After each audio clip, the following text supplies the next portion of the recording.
And most importantly, apprenticeship, where you get somebody that's an expert in this field, connect him to students that are willing to learn, and he builds this very particular student, which is largely what we do as a team.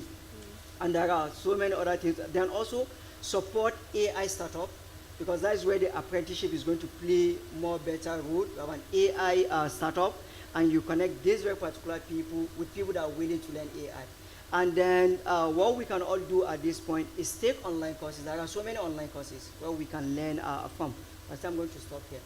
Okay, I'll still, just before I come to you, Tayo, I want to hear from Pendo, also get her thoughts on the educational system and engraving AI as a critical part of that system. What's the situation like in Zambia, and if there are lessons other African countries can also take from there?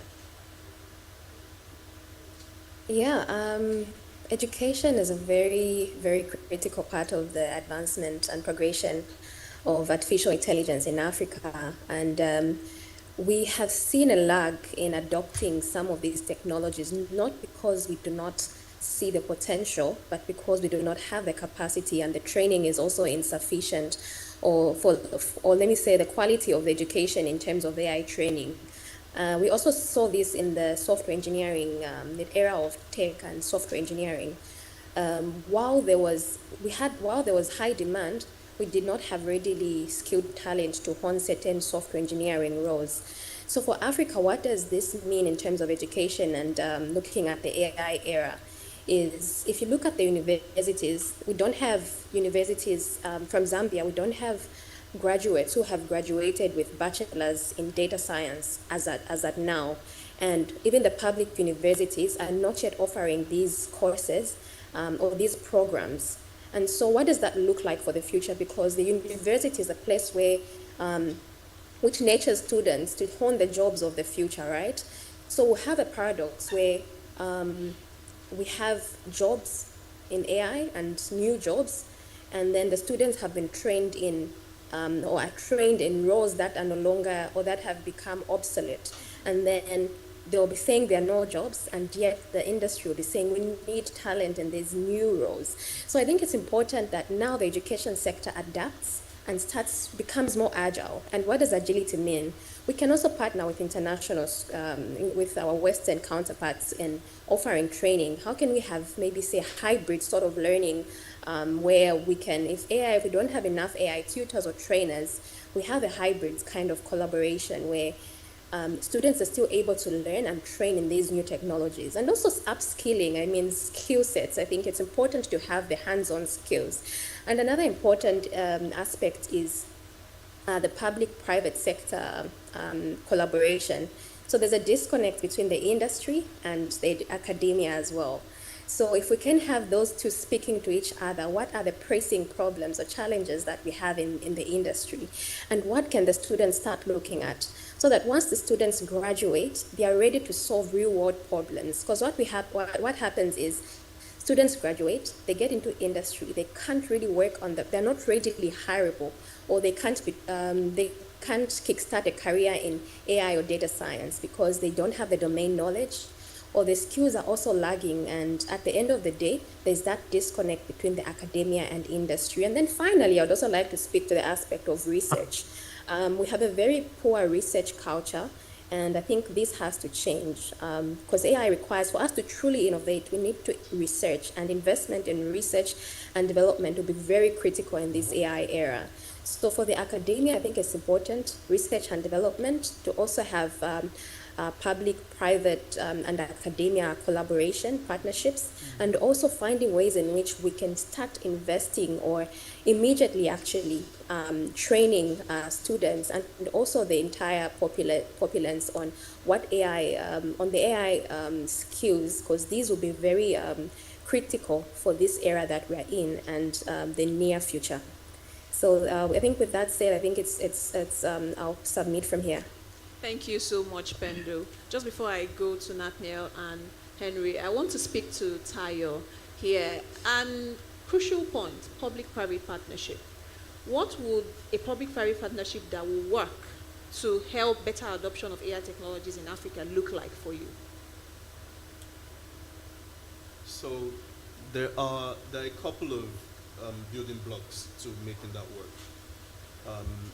On the private side, I think that a lot of the focus today, a lot of the noise and sort of adoption of technology and artificial intelligence is from the private side of things. On the public side, the building blocks include some of the things that Dr. Umar and Pendo have just spoken about, which is just improving the quality of education, but also improving the adoption within our public institutions. It's a long journey to being in that place, because even on the private side, where we've seen a lot of adoption, there's still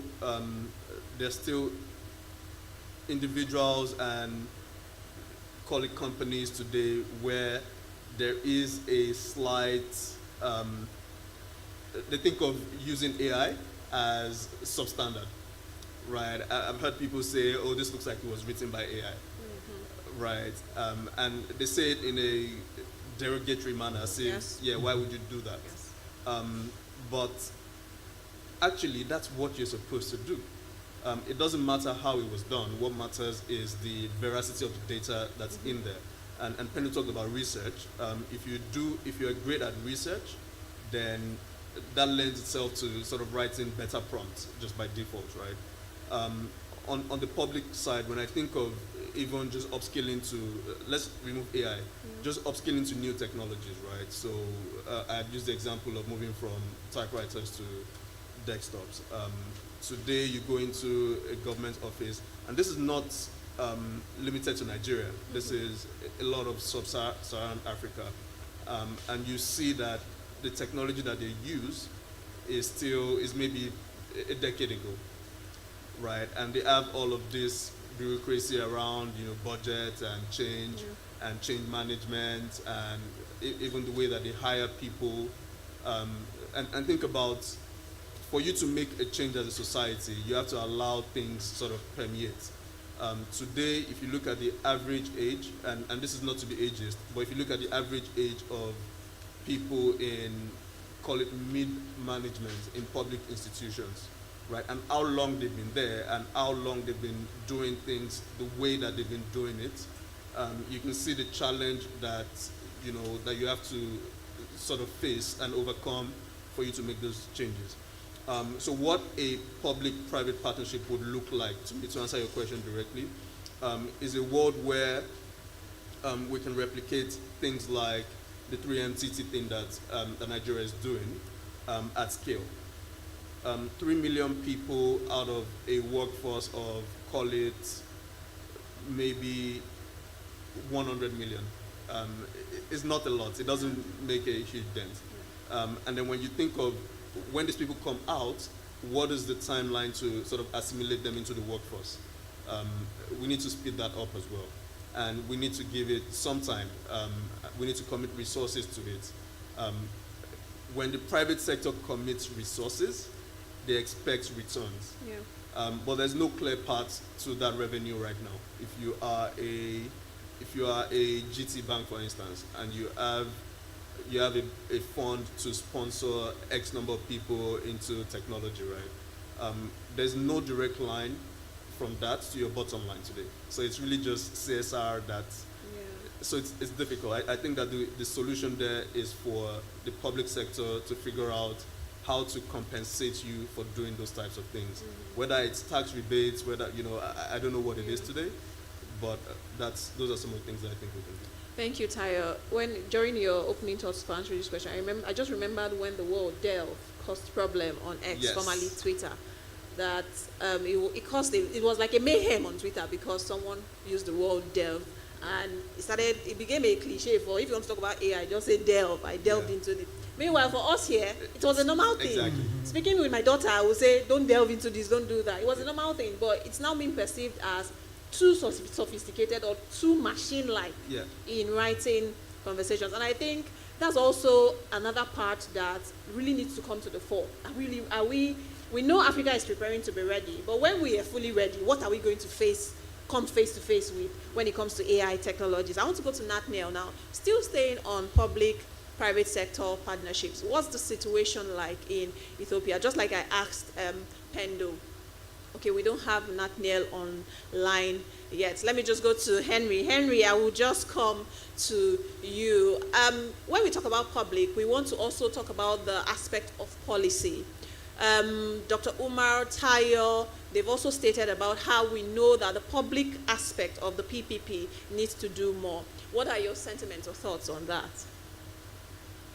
Okay, so thank you very much. I think this is the most crucial part of this discourse.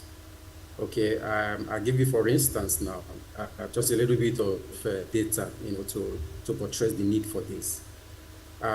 As a continent, it was until the month of July this year that we'll have AI strategy for the continent approved.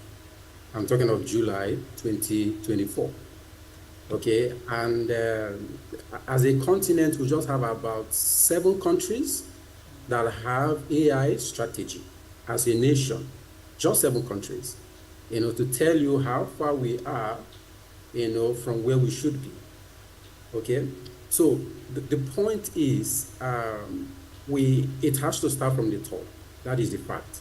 We can do so much at a tactical level with so many initiatives happening individually, private sector, people on their own doing some stuff, all right? But that will not push us, that not leapfrogging. It will not happen, okay? So we need to educate our lawmakers. We need to review the value chain, AI value chain. If they know that this technology can move our GDP or add 1.5 trillion to our economy, I think their eyes will open a little bit to say, you mean there's something like this? And then it starts from there, okay, to build policies, to build framework, not just in the regulatory side, which is, of course, we have it here and there, data regulation, privacy, and all this thing, but what is the roadmap? In this value chain, what are we supposed, what is our target? What do we want? I'm talking about value now, and I'm talking about returns on investment now. So government need to map out this and say, look, we don't have infrastructure, but we have manpower. We don't have infrastructure, we have youthful age, that can study this thing. Now, what is the plan? What is the incentive where we're going to make provision for the private sector to play? You see, like Omar said, if a private sector practitioner puts 1 naira into something, he's expecting returns. Okay, so government should be able to provide this policy framework that would give them some incentive, maybe a tax break, anything, all right, that would ensure that they put in some kind of investment, and this is the return that will come as a strategic move to drive the different nations to where we should be on AI work. If not, we will come back to the same thing we are witnessing today, where we are just consuming technology and not producing anything. Now, by 2030, it is already clearly noted that 1%, or let me say 1 out of 5 consumption will happen in Africa, meaning 1 in every 5 consumption will be taken by someone living in Africa. This is already established. The matter is, yes, this money will be spent here. How can we as a nation or as a people prepare ourselves to make sure that we produce these things? Else, this is the money moving out of Africa. So this has to start from a government providing this policy in place, a clear roadmap, a structure in place to ensure that this happens from the primary school, nursery school, up, to the universities. A very clear-cut plan, knowing where private sector will need to play in and what to attract them, and what to keep them, and what to promise them. All these things put into, a framework that we can measure. The point again is the measurement. If we don't measure it, then it's of no use. I mean, we have so many of these things hanging everywhere. But measurable strategy and roadmap that would ensure inclusion, that will ensure that even at continental level, I tell you something, there are different countries that have strength in different areas. If you go to the south, maybe South Africa, they have infrastructure. What in the AI value chain can they give Africa? Then you come down to some of us in the West, maybe you have more youthful age. I mean, more youthful people. I mean, if you look at fintech now, Nigeria, I mean, is on top with our people. What can we contribute? What can we cross-sell across Africa to start with? To tap into this revenue that's happening. If not, the whole thing will also move back, to people that are ready to work. So there's a need for a holistic policy, targeted policy, deliberate policy, and a drive to make sure that this thing comes to pass. That is where conversation will need to be moved to at this point. Thank you, Henry. Big on harnessing our strengths and still staying with some of the thoughts he has laid out. Because I know that there's still a lot of conversation going on around the workforce, what strategies do you think we need to put in place to ensure that our workforce are prepared or ready for the AI era? Okay. So first, mindset.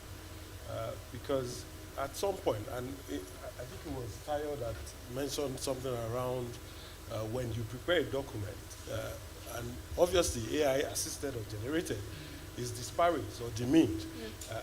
So that's that mindset that needs to shift, to say, okay, this has enabled the productivity of this, has made it more efficient to the point where we can now have a faster turnaround time. So, if I understand what you meant, it's that we must start to prepare the entire workforce to say, it's not, lack of a better, it's not utopic, all right, for us to be able to begin to see where AI takes some dominance, across board.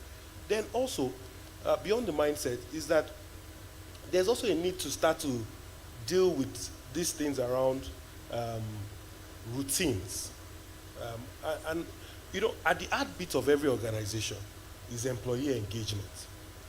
And as we begin to see a drop in employee engagement levels, studies have shown employee engagement levels now has cost us over $8.6 trillion, okay, and that level is about 15%, dropping constantly. And this is Gallup.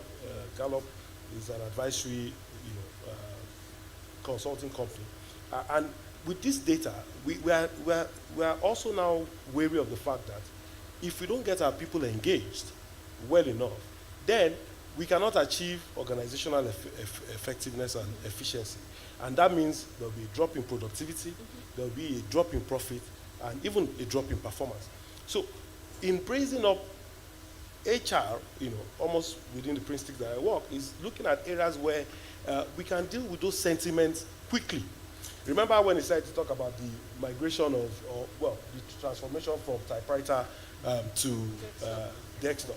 But it was also during that same era that if someone offended or did something that was, needed to have been curtailed in the organization, remember the postal system. It would have taken eons for it to get to head office. Yes. And then maybe the guy has now learned the lesson. HR has now helped to condition the guy. And then they will now say, approved for you to dismiss. But this guy has now become ready to work, right? So that's also what must now happen. Because if you look at the public, we do a couple of work with the public sector. And I'm not putting them on the spot. The people that are taking decisions now, they probably also just jettison this bit. So we're saying my advocacy is around beyond the digital skills and ensuring that we get them tech savvy, getting that mid-level to senior level in the public sector that will drive the policy, become tech savvy. The ones below are already tech savvy, to the best of my knowledge. So can we then get them to embrace AI? I think as those conversations go on, it becomes obvious that this is something that has come to stay, and we must just be ready for it. And I'll leave it at that. Okay, I want to come to Dr. Omar. I have a couple of mentees that a lot of lecturers have said, don't use ChatGPT for your project, though. They will even put a very big X with red pen. How do we change that? Is it lazy to use ChatGPT for this? Because we are meant to understand, like he said, AI is an enabler. It's a tool that's supposed to make whatever you're doing better or help you in places that you are lacking. How then, goes back to mindset, how do we go around this? Yeah, so I will start with a statement, mindset. There is the need to shift people's mindset, most especially in the academic environment in Nigeria. I'm there. I know people that say, It's your constituents. That's why we want you to. So I know there are so many people that are against you using ChatGPT, but then there are so many AI tools that reduces the amount of time you put in research. I'm a researcher. It takes you months, 2 months to crack a topic. But now there are tools for literature review. It does that for you in few hours. Absolutely. Before you know, you have a comprehensive literature review. So the fact is that in this part of the world, we tend to ignore the policy, guidance, and framework, and we don't even have our own framework. But even the top publishing houses came up with frameworks. There are times you use AI and you indicate specifically where you use AI for, but you can't have it as a core author. It's not allowed. So based on those policies, researchers are expected to use this technology. But then the knowledge gap is here. Those in the public sector and even few in the private sector say, no, you cannot use this tool. While others over there are using the tool. I happen to be in a conference. I know it's even a training organized by one of these universities in UK regarding AI for research. So there's this organization that runs a research program for Africans. And the fact is that the assignment you give to your student now, it's all about logical thoughts. No, okay, write an essay about this. You know, definitely they will just put it and they get the answer. But what you do is to frame the assignment in the sense that they are going to work. Now, you need to understand their critical thoughts. So what we need to do now is to change the way we run our educational system. Unfortunately, I schooled outside Nigeria for my undergraduate. I did physics in Nigeria, that is the normal physics. But over there, it's a different case. What we had here was garbage in, garbage out. They give you the equation, they give you and they say, ask, okay, find the acceleration due to gravity. And find X. Exactly. X you But cannot send then, anywhere. there it was an applicable questions. You have to think critically to solve the question. Yeah. So I think there is need for us to shift our educational process and come up with a framework that adapt to the current situation. So the fact that you cannot use ChatGPT is not there. It's not. It should not be the topic of discussion, but how to use it to support what you do. And people out there in the West are using it. The amount of research they chunk out is very high. The fact is that as much as possible, the core work is the methodology. And we just have to be we just have to be sincere in whatever we do. Don't cook the data, don't forge the data should be read. But then instead of spending days or months reading literature, writing literature review, use this tool to reduce, because the aim of literature review is to understand the previous knowledge and see the gap. There are AI tools that will even tell you the gap in this research. And then it will take on that researcher like months. So what I would say is that the mindship needs to be there, and the most important thing is what? Is train the trainer. We just have to have trained the trainer, where you bring in AI expert, and they train our academician to understand where we can use this very particular technology and how to use the technology. And then those in the academia come up with a policy related to the African challenge. I think I will stop here. Thank you, Umar. Also, we'll have time for question and answer. So if you have questions, just pen them down. When it's that time, I will come to us to take those questions. Do we have Nathaniel back with us now? Yeah. Okay, Yeah, great. yeah. Great. Can you hear me? Thank you. Yes, I can hear you. So we are talking about a mindset shift for the AI technology in preparedness for we want to really accept this thing. We're ready to have Yeah. it come to Africa. What's the situation like in Ethiopia? And also, what's the adoption like also?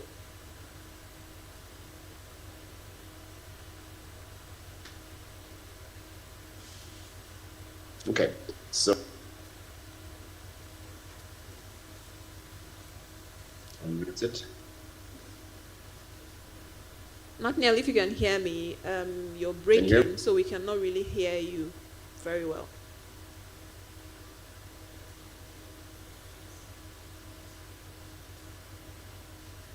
Okay, we'll just come back to get his thoughts on that. Tayo, I want you to speak to opportunities. So we know, because at the end from this panel, we want to be able to go home with solutions. We want people here to say, these and these are the key takeaways from here. What are the opportunities daring in this value chain, both untapped, tapped, that we really need to also look into? Yeah, thanks. So the opportunities are, it's easy to see the opportunities when you think of it from what are the gaps, right? And there are gaps both in consumption and in creation. The consumption one is the one that's closer to us today, where there are very many tools that we don't even know about. So every time today, when people talk about AI, ChatGPT comes up. But if you ask heavy users, some people will tell you that ChatGPT is maybe not top 10 AI tools. So if you are in academics, they would tell you there are things that, like Iyad mentioned, there are things that you use for research. There are things that you use for different parts of your research work.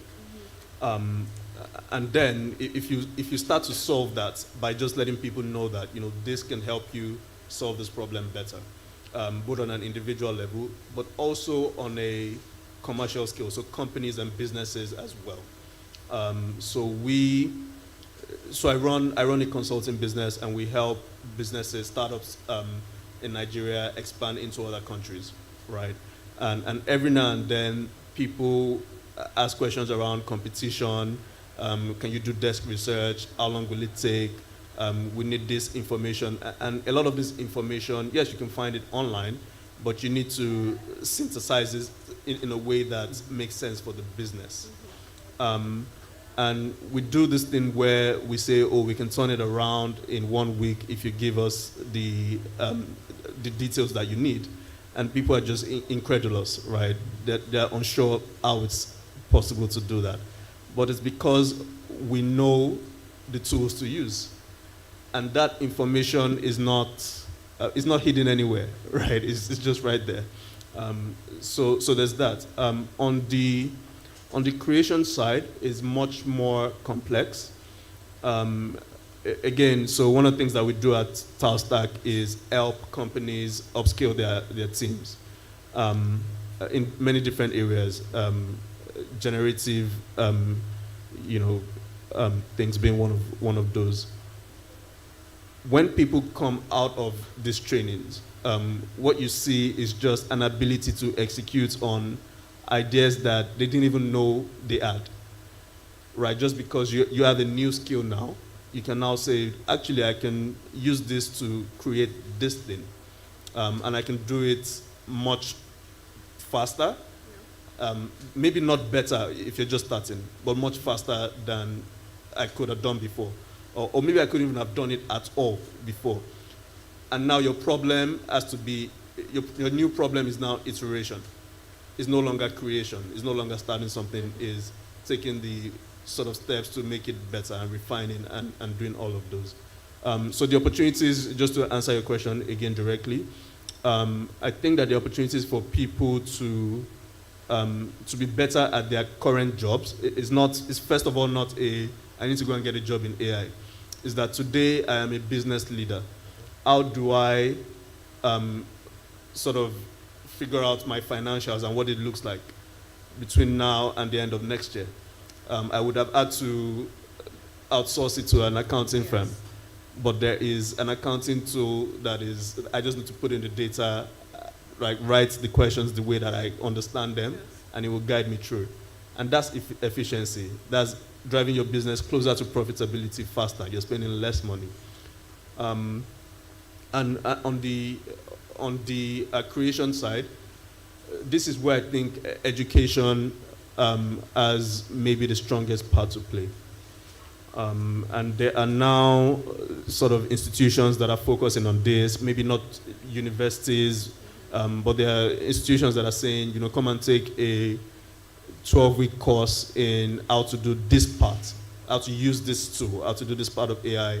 And I think that the more people go into that, the more we see, because if you go onto pretty much any website of a tech company, a mid-sized tech company in Nigeria today, you will see roles that are open for maybe AI specific, but also roles in like customer success. And they're saying, oh, you need to be able to do this because in the past, we would have 10 people in this role, but now we only have 2. We know that it's possible, but you need to be able to do this and this and this. So those are some of the opportunities that exist. Thank you, Tayo. I will just go now to Pendo before we take questions and responses before closing thoughts for today. We know that in preparing for a full-blown AI era in Africa, we also need to be prepared for the challenges that might come with this integration.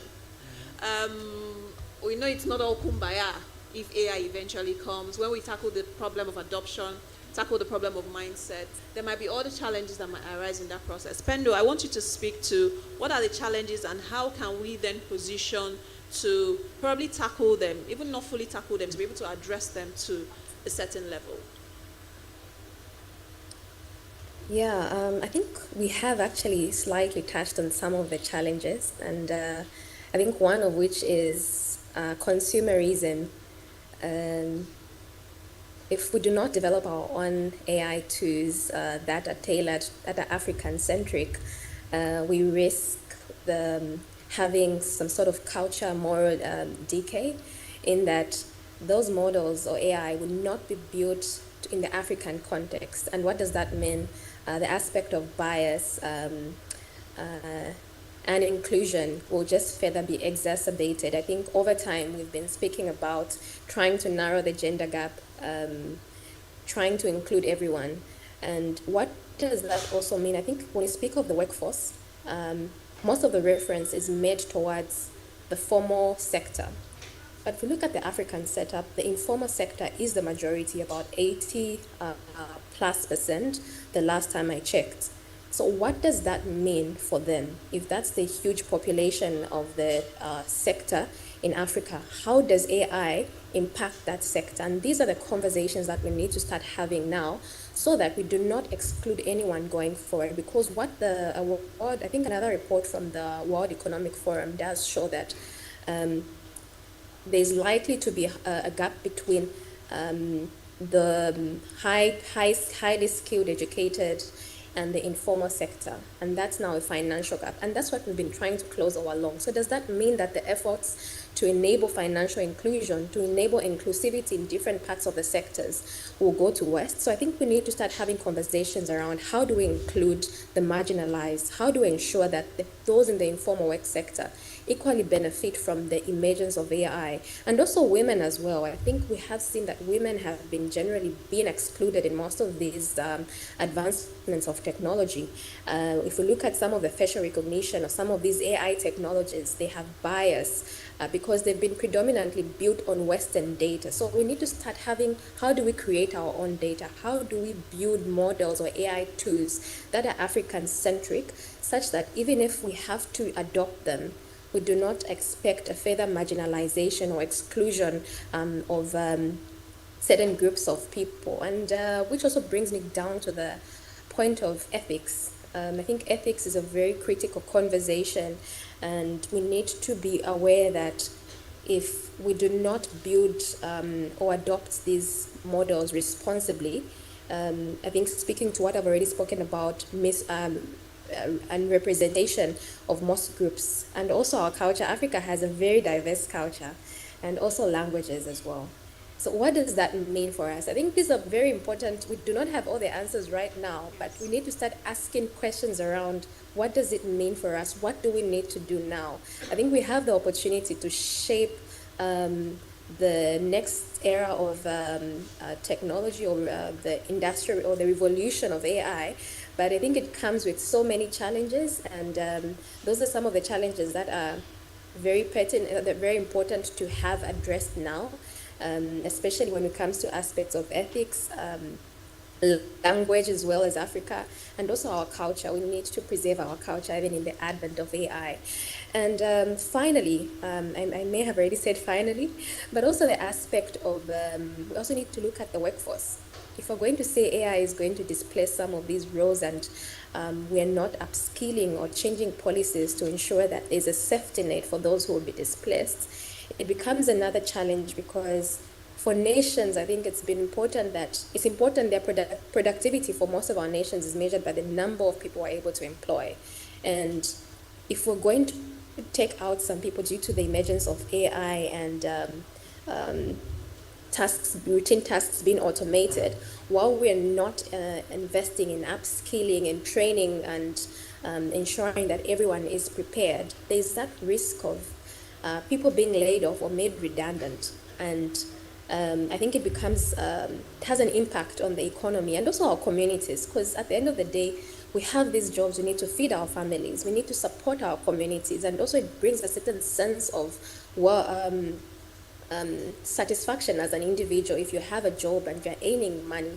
But if that is taken away from you, or if you're unable to grow or move to the next level, it becomes some sort of has a social negative impact on the community. And I think from an ethics perspective, we want to ensure that the well-being and the quality of then the livelihood of people is improved in the advent of AI. So I think it's very important that we not only look at the upside, but we also address some of the serious challenges that AI is likely to pose in the event that we do not address these critically. Thank you, Pendo. Henry, I see you are nodding a lot, and I am eager to hear your thoughts on this. Before we go to Nathaniel, I think we have him now. Henry, let's hear your thoughts, please. Okay, so I think she probably took a very broad and comprehensive response to this. That is the fact. So whatever I'm adding here is just to support the point, because sometimes we look at the positive, we look at the energy in the future, but there's always a consequence and a trade-off here and there. So it is important. I think the most important thing here is that we need to own the narrative for Africa, okay, because AI lives on data, okay, and I mean, if you've used it a lot, you discover what exactly she's saying. All right, it's always biased in certain ways, and also a way of, kind of introducing a culture that is probably not ours into the mix. Why? Because we don't have, let me say, aggregation of data and owning the narrative for us to train this AI in our own context. The context and the nuances, within the continent is very critical. Okay, if not, it will destroy the fabric of the nation, of the people, even the society.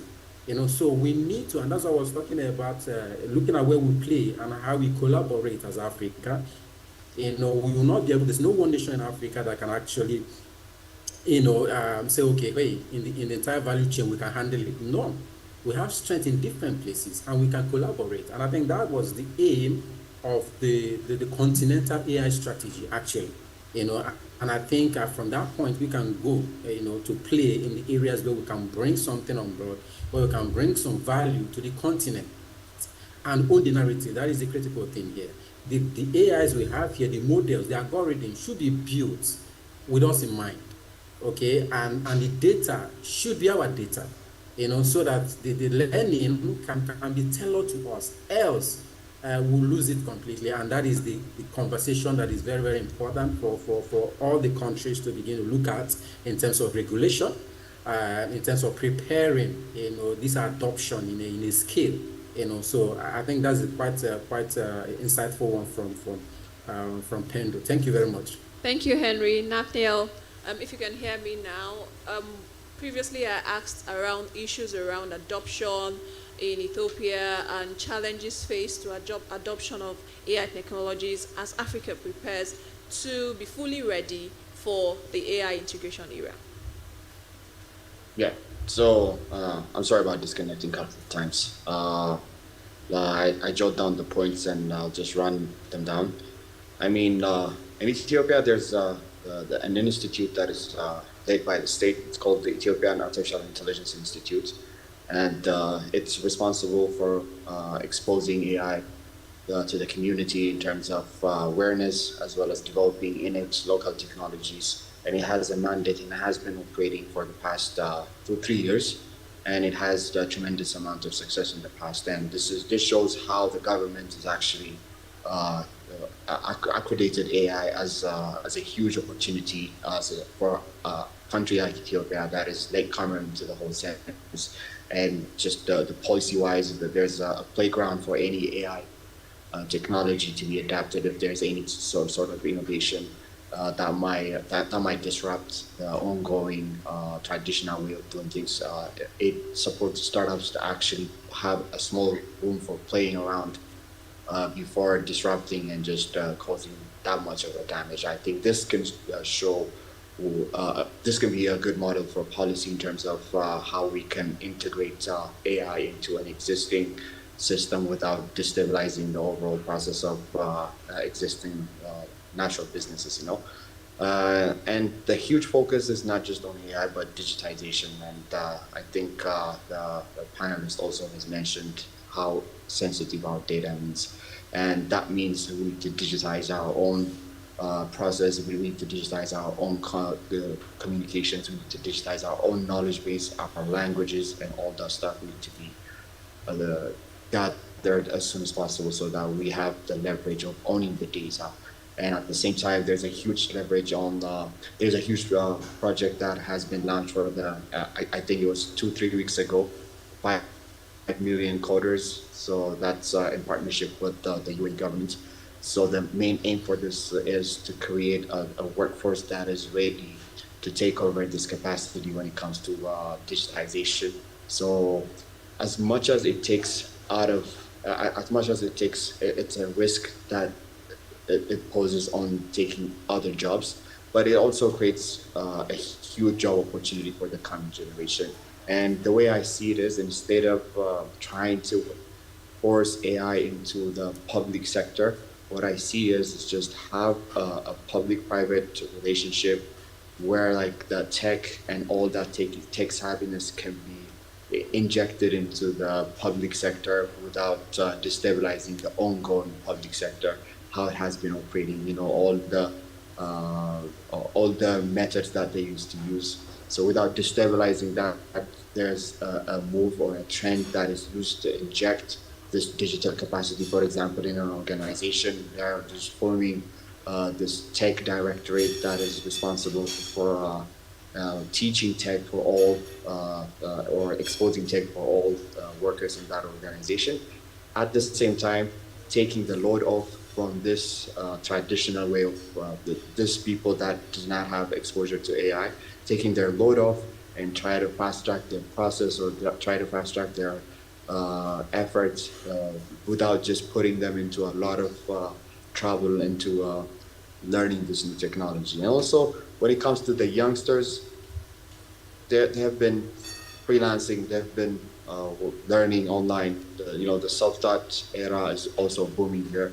Nobody's waiting for schools to adapt AI. Nobody's waiting for schools to inject AI into their curriculum. I know it's a must that we have to push that way, but also there should be another perspective that these young workforces are not only waiting for the education to adapt and change, but they are moving in their own direction of learning online and just have presence in the global workforce. And we have a huge growth in terms of freelancing, and also we have startups and companies that are devoted into upskilling these youngsters in the informal educational center, like short-term online trainings, and making them capable and fit for the global challenge. And I mean, the way it has been going here, more than AI being adopted locally,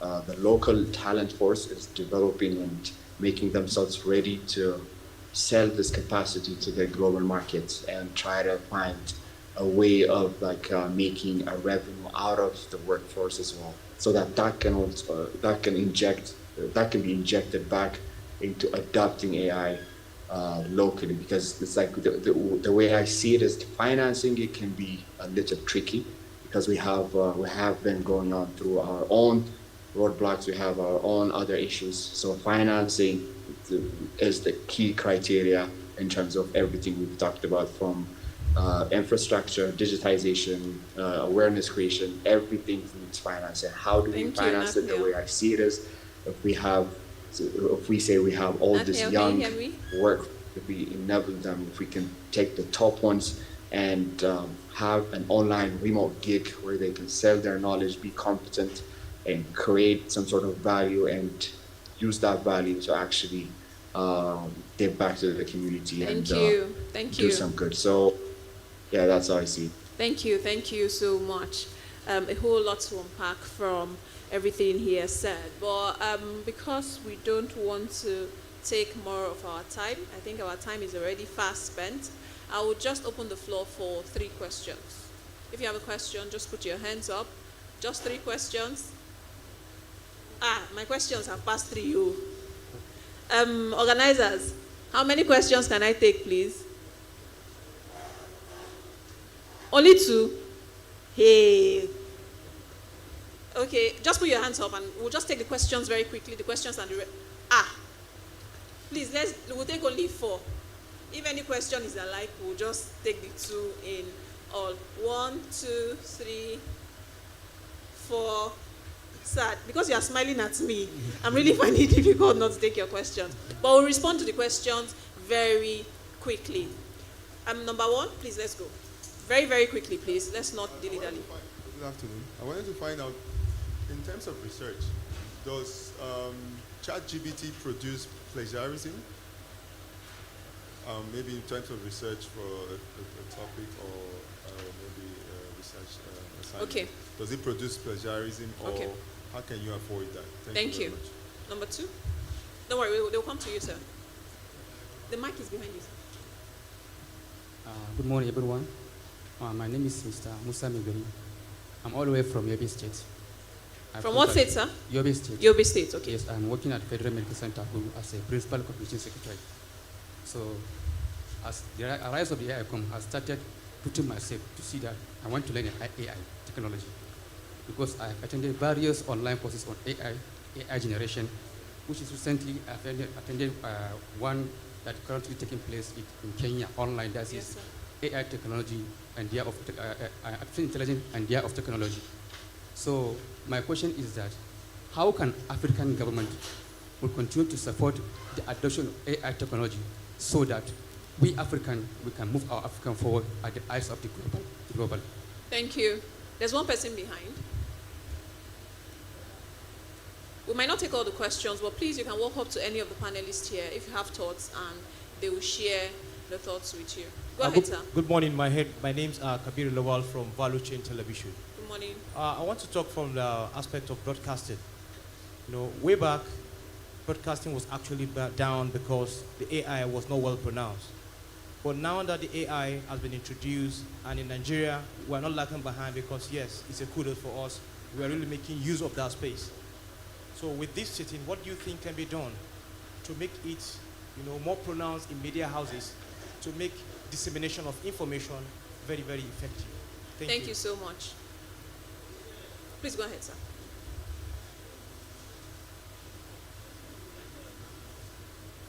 Good day. My name is Ahmad Muhammad Salisu from Kano State.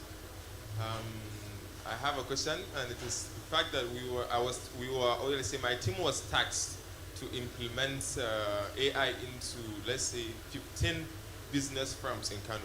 Okay. So when we were tasked to do that, absolutely we were only able to come up with only 3 firms. And the fact is that each firm that we approach, they tend to ask us that we have to provide them with a written or whatever report of a previous firm that had implemented AI and can show what have they got in terms of like capital, like what have they got with implementation of AI, because before they can accept us to implement AI into their. So what do you think? Should we focus on providing them with those data that, okay, there are some certain firms that implemented AI and this is their returns, or should we focus on telling them that it is not something that you would just expect, let's say, capital return, it's just investment in human nature and it will pay. So what do you think we should do? Okay. My question is for Dr. Umar. How can we establish a balance between using AI ethically, preventing its misuse, especially in academia? Where do you draw the line between differentiating content that has been generated entirely by AI as opposed to where AI was an enabler to ensure fair assessment? Thank you. Okay, thank you very much. My name is Rabo Shuaibu. I have, you see, for us to adopt this AI fully blown in Africa, there are two aspects, software and hardware. We seem to have focused a lot on the skills and the software aspect, but the hardware, if you go to any digital hub, if you look around, you can see an HP device there. You will see Huawei device, Dell. You know, Africa seems to be, that gap is still there. So what steps can each African country take for us to be able to design and then indigenously produce the hardware so that we can fully in charge? Thank you. Thank you. I want our panelists to respond very, very briefly. Anybody that needs further clarification can come and meet you wherever you are and get a response. Our time is fast spent. Tayo, please speak to the business in Kano.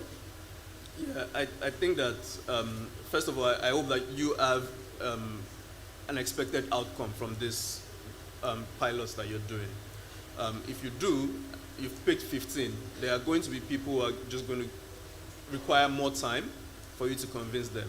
My preference would be for you to expand your pool to 50, and when you get to 15 who are willing, you start. I think that the technology is still nascent enough that there's many people who don't know about it, and so you can expand your net. Thank you, Tayo. Doctor, plagiarism and differentiating between AI being an enabler and being used entirely. So we start with plagiarism. Plagiarism is not even is least of the problem. ChatGPT can give you fake citation. It has landed a lawyer in US into trouble, right? So the fact that we advocate, okay, you can use ChatGPT for your research, the most important thing is that you need to differentiate the context from AI. So it's a brainstormer. You talk to it, it gives you the structure. You have a topic, it will outline the structure for you where you need to fill in the gap. You generate a content without reading a related literature is unethical. That is AI-generated content. And there are devices that are used to dictate AI-generated content. They are not that very special, because at times, even human-generated content are classified as AI-generated, and they skip some AI.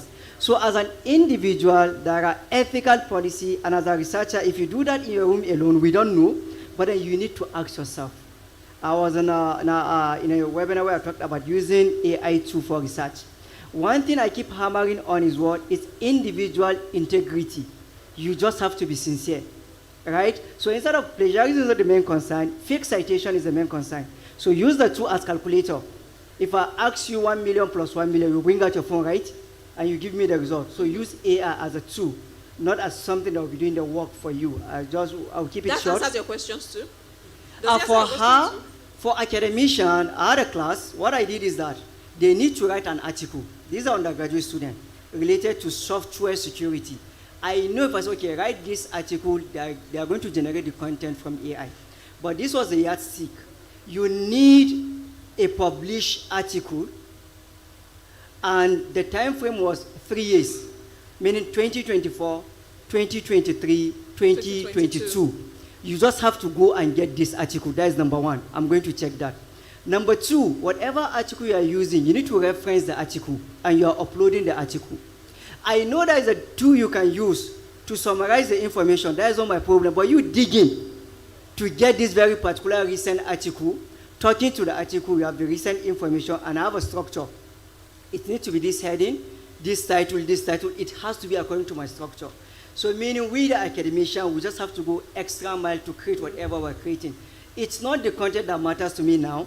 It's the relevance of the article, and then the structure, and then the logical thought, which is the most important thing. So we have to change assessment. Thank you, Dr. Umar. Lecturers don't like, they like talking and talking, if you leave them. I have the broadcasting question for you. So the broadcaster is saying, how can they further accept? I have been in the newsroom, and I can assure you that editors, they will fight you for AI. So how can we then promote that adoption in the broadcast industry? Okay, so it has started. And how has it started? There's something we call reverse mentoring. You are in the broadcast sector. When you go back, you begin to democratize this insight. Say, oh, there are better ways to kill this rat without shedding blood. You see at the mainstream also, even with will I say YouTube and all of that. Yes. Now I'm seeing headless videos, creating narratives, speaking to the public. And I'm wondering, how is this done? I become inquisitive about it. I ask some of the people that seem to be savvy about, and then they provide those solutions. It still boils down to this readiness and mindset that I talked about earlier on. Is one of the things you can also begin to do is to start to, create those tips. The days of a quote in Africa, 15 dogs went on, it's over. Begin to talk about quotable quotes as to how AI can begin to help your business. And I think as people begin to see this, and I love the fact that the lady talked about an area which I'm not focused around, the informal sector. And it's clear. Yeah. So radio, begin to let people know. And just begin to share this information. And somehow we will have a ripple effect. Thank you. Thank you. Pendo, I will just throw the last question here to you about how African governments can help. I know you alluded to that already in your conversation. So just in 30 seconds, what do you want to add? How African governments can further help drive this adoption? Just 1 minute, please. Thank you. So I think it's important. Policy is very critical in driving this adoption. So while we can have policy, we have the AU strategy coming up, also operationalizing it. Sometimes policy just remains policy, but then it's not implemented. So I think it's important to have that policy and also operationalizing it such that we can actually see the results of the policies that have been put in place. Thank you so much. Just before as we close this, draw the curtains on this panel, I would ask each panelist one word for what AI technology will look like in Africa in the next 20 years. Just one word. One word on what it will look like. What will be the one word that will drive it for you? Okay, you're still thinking, Dr. Umar, one word from you. Well, for me, it's creation, which is production aspect, and which is something I hammer on. And I will use this opportunity to say, I have an advert in my hand. They are looking for an AI engineer. The payment is 400 to 500,000. If you are capable, reach out to me. So let's go to the learning journey. It's the production for me. Again, one word. Tayo, one word. Please don't give me a sentence. Consumption. Consumption. Pendo, do you have one word for me? Quality of life. I hope that's one word. Henry, one word from you, please.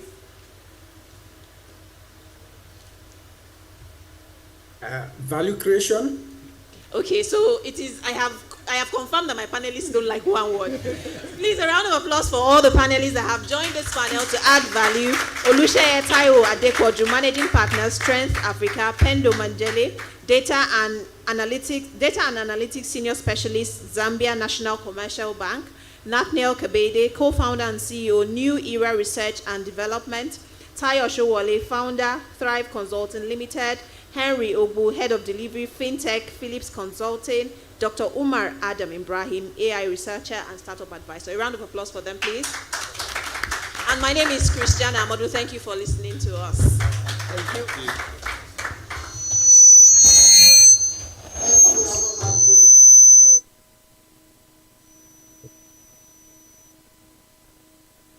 I know we haven't had breakfast, but please, let's clap. Thank you very much. Thank you so much, our panelist and moderator. Christina, you did such a fantastic job. Now that we know one word is now two or more, I would like to invite Dr. Woherem so he can take a picture with our panelists.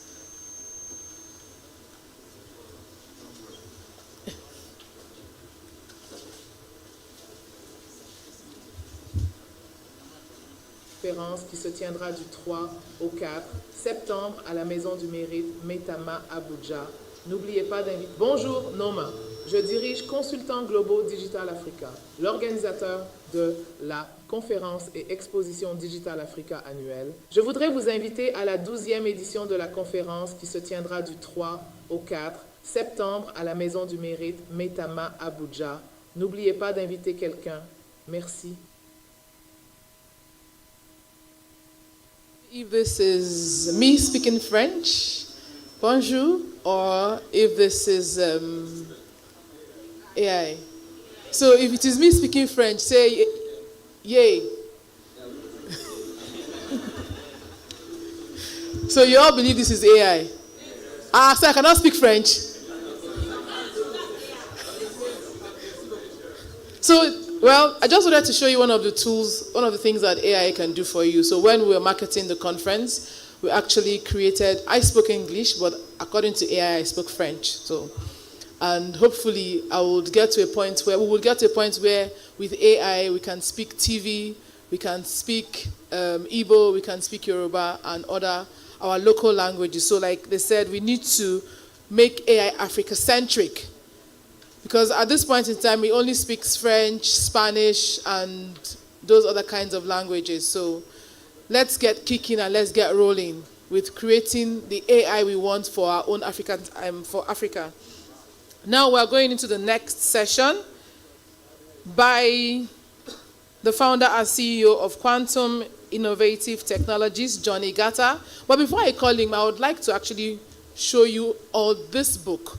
This book is written by Dr. Evans Oherem. It's called Information Technology and Africa, Riding the Fourth Industrial Revolution.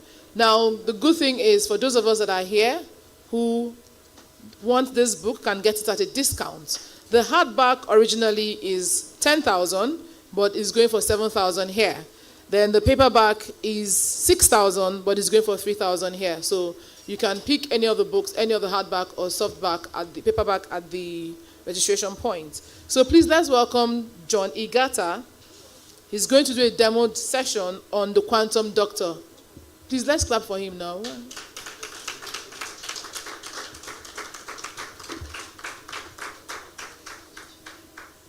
If it's church now, they say if you clap well, you receive 10 million. Everybody will clap and even stand.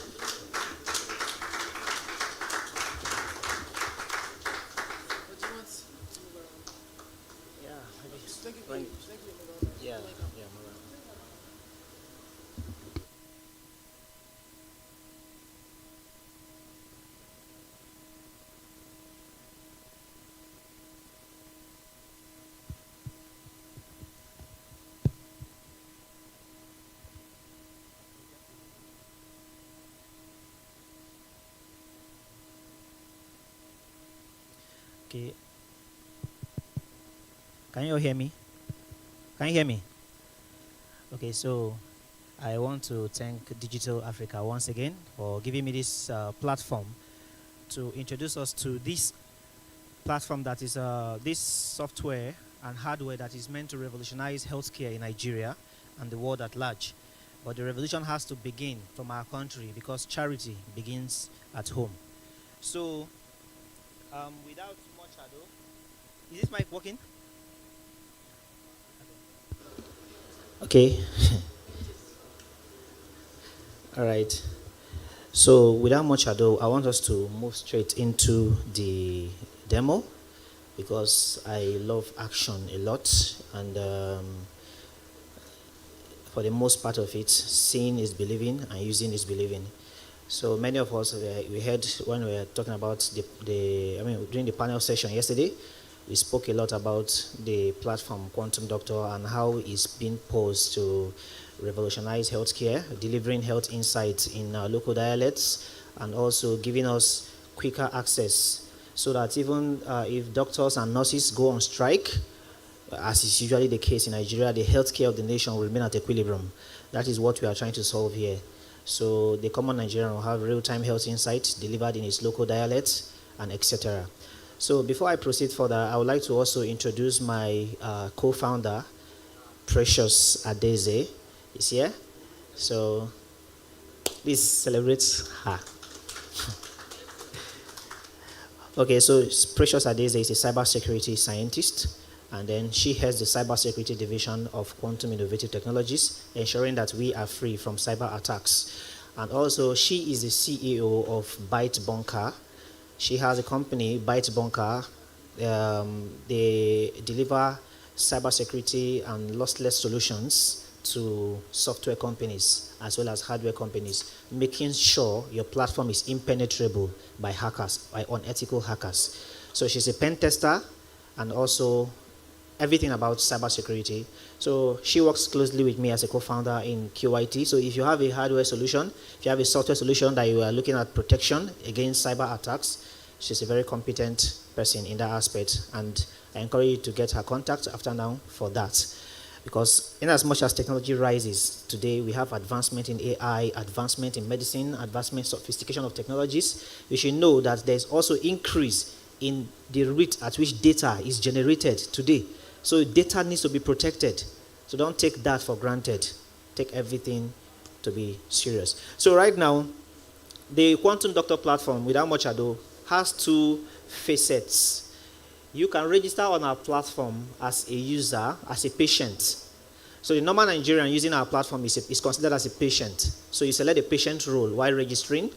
Then, if you're a medical professional like a doctor, you also have a space for registering as a doctor on our platform, because we don't just give you health insights, AI-driven health insight. We connect you to live doctors, so I can receive real-time health insights from live doctors. So you can, if you are looking for quickest test centers, quickest medical test centers, our platform can give it to you.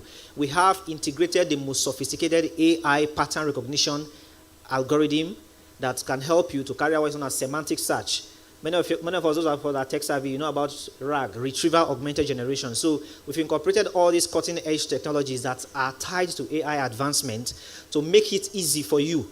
So that if, after chatting with our bot, our AI bot, and then let's say, for example, you need the attention of a neurosurgeon, our platform AI can search through the entire database of our registered doctors and relate to you, this is the particular person, the most qualified doctor for your use case, based on user ratings and based on his competence. So let's now go into action.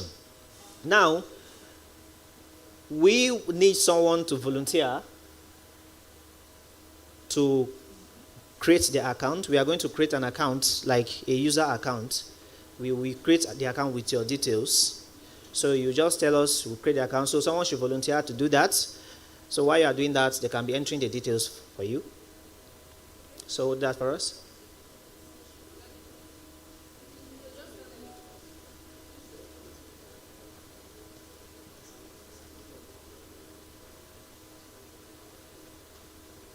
Okay, is he volunteering?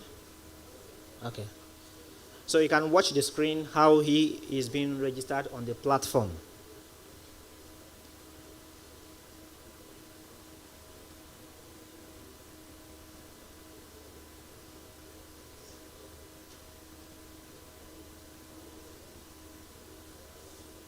So you enter your email.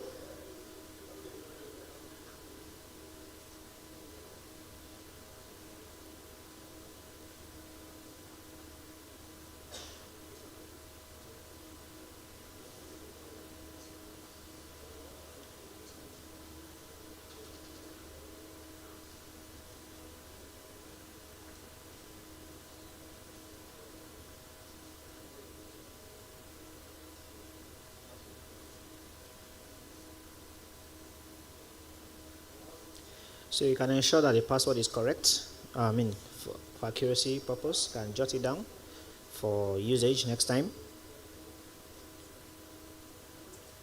So in order not to, we've also, if you register as a doctor, as a medical personnel, you don't just get to appear on the doctor's list of approved, on the doctor's list that patients will see. You don't just get visible.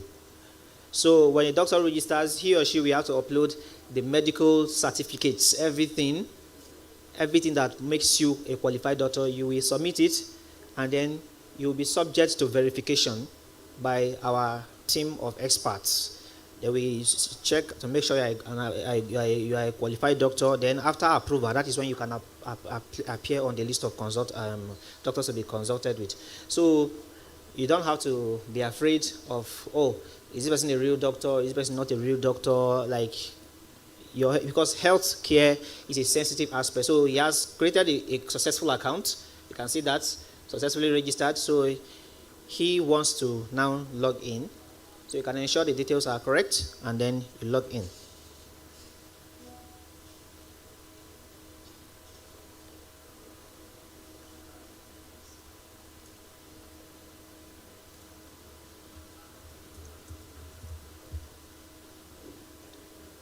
Okay, now, so before you continue, just leave it there. So you can see the platform now. Mr. Solomon has just created an account with Quantum Doctor, and you see, hello, Solomon. So the first place that it takes you to now, what happens? We mimic everything that you experience when you go to a normal hospital. When you come to a normal hospital, what's the first thing you do? You meet with the doctors at the OPD, right? I mean, the people at the OPD, right? And then they check your vital signs. Is that not? So in the same similitude, when you log into our platform, the first place you meet is what? The vitals section. So after registering your vitals, right now there are no recent vitals found to generate a health tip for you. So you can see all your basic vital signs, they are showing none. So in order to make use of, to do that, you will go to the, you can show on the screen, you see where you have update vitals. So now, currently to generate a vital sign, in the year 2023, I built a device, a hardware device that can check your blood sugar level, and also your heartbeat, as well as your body temperature, using embedded sensor technology. I think maybe I will show that after this particular one. I'll show the video after that. So we were constrained by the finances to further push this hardware, because the final goal was to make a smart wristwatch for people to use. So what we are now doing is that, okay, since we already have existing wristwatches and the cost of marketing and everything put together from the business side of things, we said, okay, let's now make use of, you can use your normal blood pressure machine that you have to update your vitals. So if you have a blood pressure machine, there's no need to go and begin to think of to buy a new machine. So whoever has a blood pressure machine or a smart wristwatch can enter these details, or better still, for the test case we are using right now, you wish you can update later. You can update later. So that is a beautiful thing. Each time you use our platform and update the data, it's not lost. Your data is not lost. Your data is stored in the database. So, which means it can be trained upon. The machine learning becomes smarter for your use case. Do you understand? So this is what I'm talking about, a doctor that understands you better than anything. You know, if I meet you for the first time and you tell me this is your name, I cannot tell much about you. But over time, continuous interaction with you, I can tell much about you. So continuous usage of our platform stores all your data, but not to be leaked to somebody else. Store it for yourself. So after that, only you have access to those data. So the AI becomes more intelligent for your use case. So now let's click on that update vitals and update the vital signs there.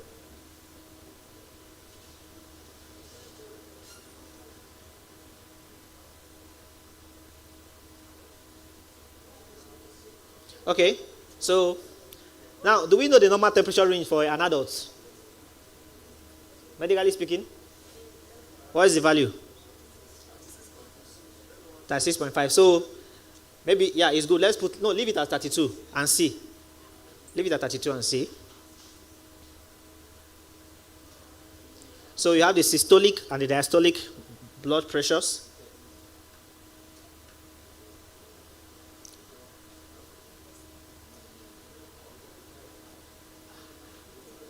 So you can save the changes. So vitals, what? Updated successfully. Now watch what will happen next, the magic that will happen next. You see, the platform automatically refresh. It says based on your vitals, it appears that your blood oxygen level is low at 40%. This may indicate a problem with your breathing or circulation. It's important to seek medical attention immediately to address this issue and improve oxygen delivery to your body. Now scroll up. You see, your body temperature 32 is showing what? Abnormal. Right? Your oxygen, your blood pressure, the systolic and diastolic is showing abnormal as well. Only the heart rate, 67, is showing normal. The next one is what? Abnormal. So you can see it even mentioned your blood oxygen level. So it just shows that your data is correct. It's making use of your real data to make this thing. Now, we also have a feature whereby this health tip, you can go to the health tip again, scroll up. This health tip can appear to you in Pidgin English. Because most times we are familiar with Pidgin English. It appears to you in Pidgin English. If you are not English sound. It appears to you in Hausa language. It appears to you in Igbo language. It appears to you in what? In Yoruba language. We at Quantum Innovative Executive Decision, we decided to remove those language translation for upcoming versions. Are we together? Yeah, for upcoming version. Just for now. So it's been experimented and it works out very, very fine. So as you keep using our platform, it's not good to just give you all the features at once as we keep advancing like that. So that is, in fact, all your model, your phone models you are using, that is how it's being released. So now, are we okay with that? Let's go back to the screen. Let's go back to the screen. So now, after the vital sign, what happens next in your hospitals? The nurse taking your vital data in that folder. So there is no need for folder here again. In that folder, takes your folder or the electronic medical record, updates it, and then it takes your folder to what? A doctor, right? For consultation. From where, after that, you are referred to what? To the lab for tests, right? So now watch what happens next. Now you can see other features of the app. You can see the other features of the app. By the left by where you are seeing Quantum Doctor. So you have what? Vitals. The next one is what? Profile. That is the user profile that was just created. Just click on the user profile and see. So it shows your current account states.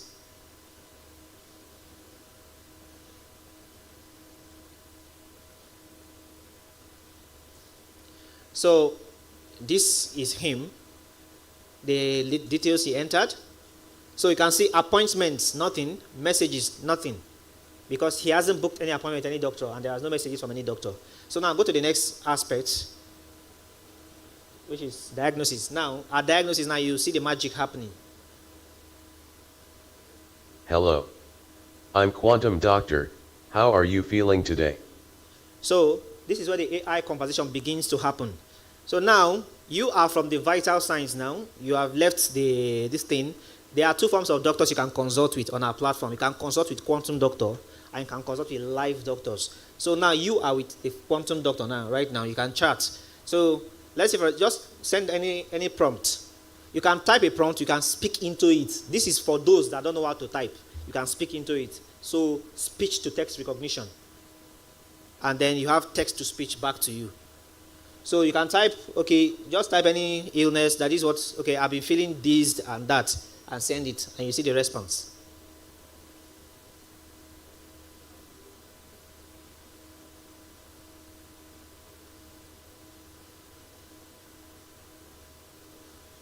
Hello. I'm Quantum Doctor. May I please have your name? So you can type the person's name.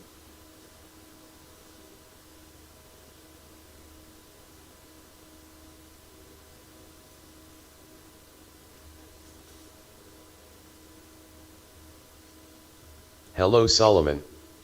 I'm sorry to hear about your headache. Can you please tell me more about your headache? When did it start? Is it a dull ache or a sharp pain?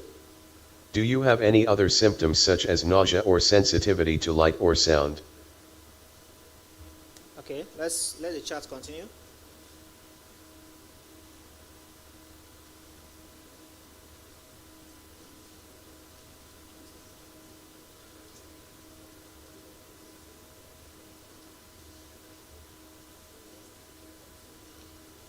No, I'm not the one typing the prompts. Right.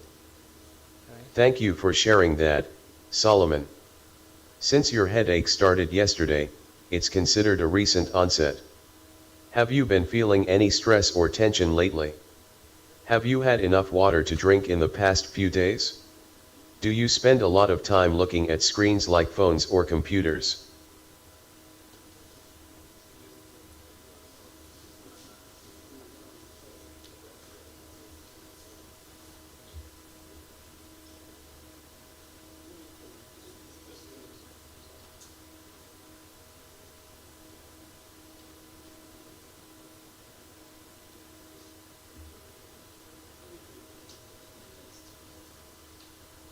Thank you for sharing that, Solomon. Based on the information you provided, your headache could likely be due to eye strain from prolonged screen time. When we stare at screens for a long time, our eyes can get tired and cause a headache. I recommend taking frequent breaks from your screen, looking away into the distance, and blinking regularly to give your eyes a rest. You can also try adjusting the brightness and position of your screen to reduce eye strain. If the headache persists or worsens, it's important to consult a healthcare professional for further evaluation. Remember to stay hydrated and take care of your eyes. All right, so now I want you to type, the next prompt is... You're welcome, Solomon. Okay. If you have any more questions or if your symptoms change, feel free to reach out. Take care and I hope you feel better soon. All right, so now the next thing is you can, for more verification on how this, just about the team, just type where were you created and then where were you developed. You can type the prompt, so it brings out the detail about that.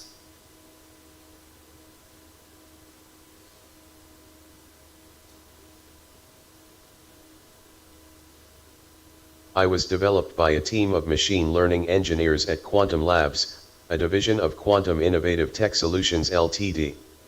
Our goal was to create an AI healthcare assistant to help provide medical advice and support to users like yourself. If you have any more questions or need assistance, feel free to ask. All right, so that is just for authenticity, because a lot of persons will be like, this guy's like, this thing was not developed in Nigeria, blah blah blah, like that. It was developed in-house at QIT. So now the next thing is, let's look at the next feature, which is the consultation.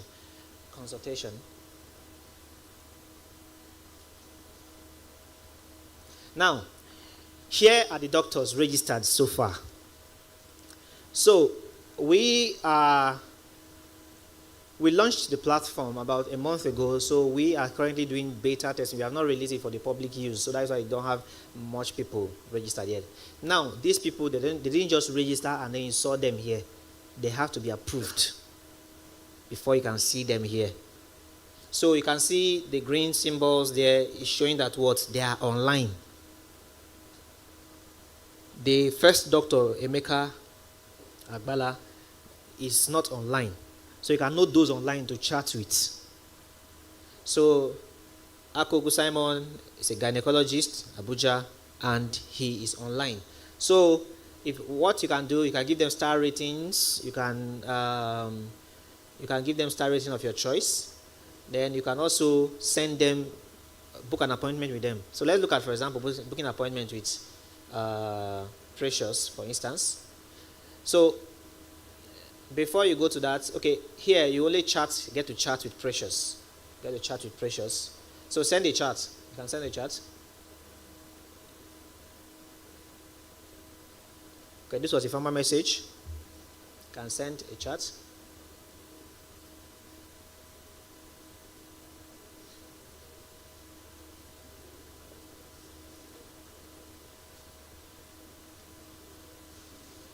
Just good morning. That's all. Anyone?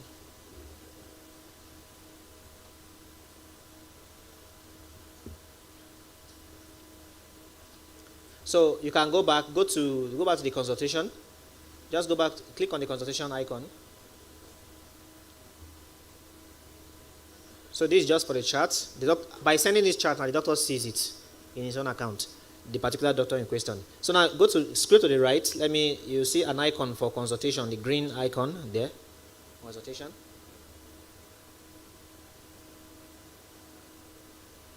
So here you book appointments. So this is for booking appointments. So you can select the date. Just select the date.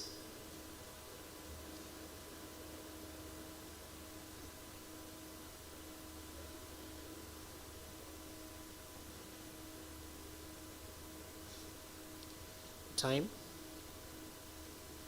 You can just click on the icon so that it will bring time option out to make it easy.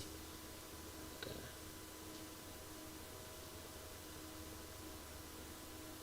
So book appointment. So appointment booked. So now it automatically takes you to this place. So now the appointment has been booked. You can give it a star rating, let's say 5-star rating or 4-star rating. Now the appointment has been booked. If the doctor, Precious, logs in now, you will see all these details. First of all, go to the profile. Click on the profile.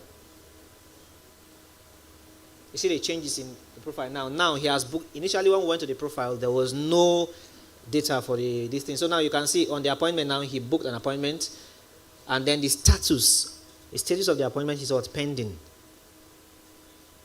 If you now log out and log in as Precious, you will see the detail of the appointment that has been booked with you, and you can confirm. When you confirm appointment, it simply means that what? You have agreed to the arrangement, the time. And after you have seen your patient and done whatever you want to do, then the next thing is what? You complete the appointment. You change the status to completed. Are we together? I don't know if you are following. Hope you are all following. So that is what happens. You do that, and then the person is also seeing it as his own end. Change to what? Completed. Now, for now, we are giving this platform free for usage. We are giving it free for usage. So there is no, you are not paying anything to meet with doctors for now. But using our freemium model with time is going to be, when we launch fully, for you to meet with a doctor, to book an appointment with a doctor, you will have to pay to get doctor service. But now here is the beautiful part. Paying and using our platform is cheaper than going to the normal hospital, you know. So in this way, we are creating more markets for the doctors, and we are making healthcare easier and cheaper for the patient. How about that? So you don't have to be localized within one. So it makes the whole thing be at equilibrium, because you're trying to strike a balance of healthcare.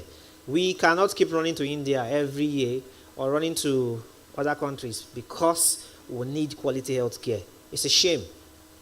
And most of this is done by the elites in the society. The elites that can afford the travel, and then they get quality healthcare. And then we have our local ones here, and they don't have quality healthcare. So we hope that this quantum doctor revolutionizes healthcare, not just in Nigeria, but in Africa, changing life one at a time. So I hope you all will be part of the move. It's a simple stuff. After now, we encourage you to create account. We encourage you to create account on the platform and begin to use the platform. If not for anything, for the AI, begin to use the platform for now. So the platform can be accessed at qdoctor.onrenda.com temporarily, before we move on to our main platform, which is quantumdoctor.com.ng. Then finally, before I can take your questions, finally, the QIT, that is Quantum Innovative Technologies, our website is qit.com.ng. When you get to the website, we just recently launched another product, which is the Quantum Labs for research. If you want to get the latest updates in research, you want to read research materials, you can read that on our website. We have it. I don't know if you can just do that, qit.com.ng, qit.com.ng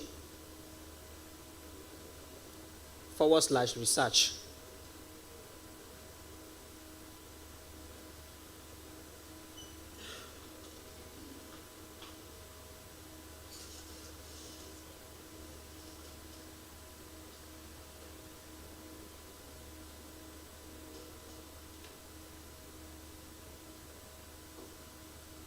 Okay, I guess it's loading, right? qit.com.ng /research. Is it being projected?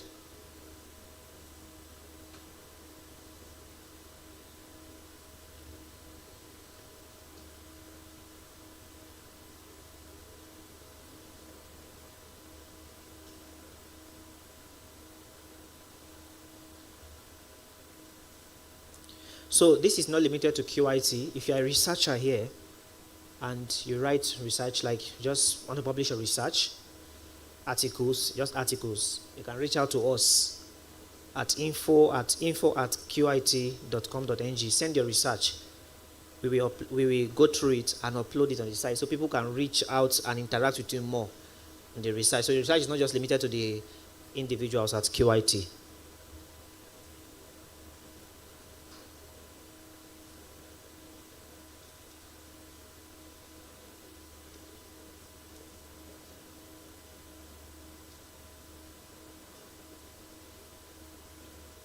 Are you able to log onto the site?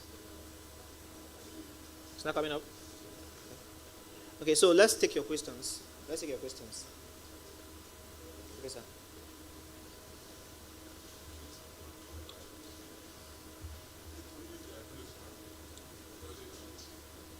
Okay, that's a good question. So now, if you observe very well, one of the critical aspects of AI application, you don't just venture into it like that, is AI in healthcare. Because human lives is very important. We don't experiment with human lives. Right? So, the platform does not treat as at now.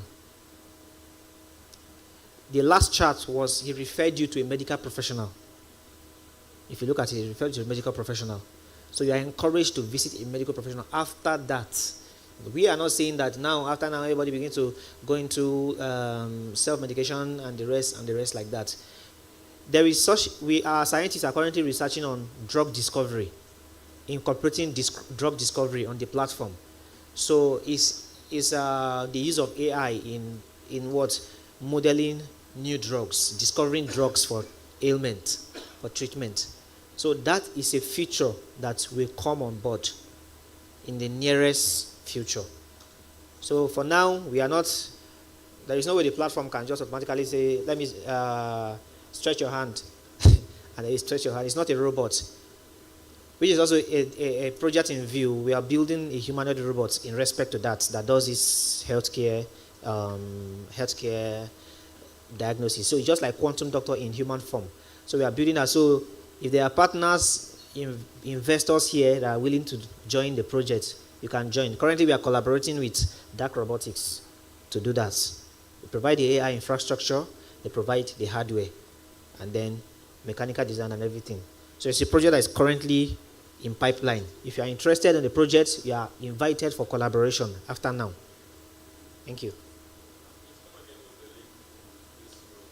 Research. Okay. Q doctor. That is letter Q.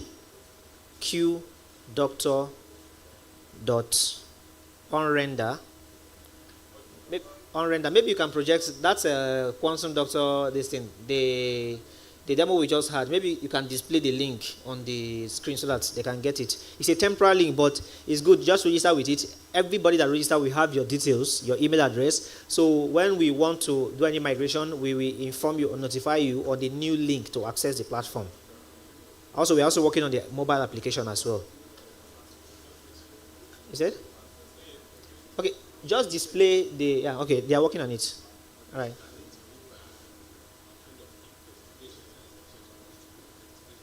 Investigation, like more, okay, investigation of labs. Yes, so we imagine a connected society. So the point is connection, connected society. So we are using advanced features like RAG, retrieval augmented generation, to make sure you get access to. So we are now inviting lab owners, lab scientists that have labs. You can register on our platform. So when you register on our platform, people will come to your this thing. You have users as well. So based on those user rating and based on the location, Quantum Doctor can recommend this is the nearest location, nearest lab that you should go to for a test. And this is the doctor you should consult for your use case. Do we now get the picture? Okay.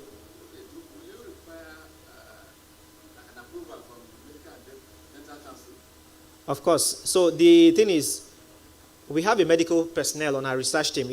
I'm not a medical person like from background.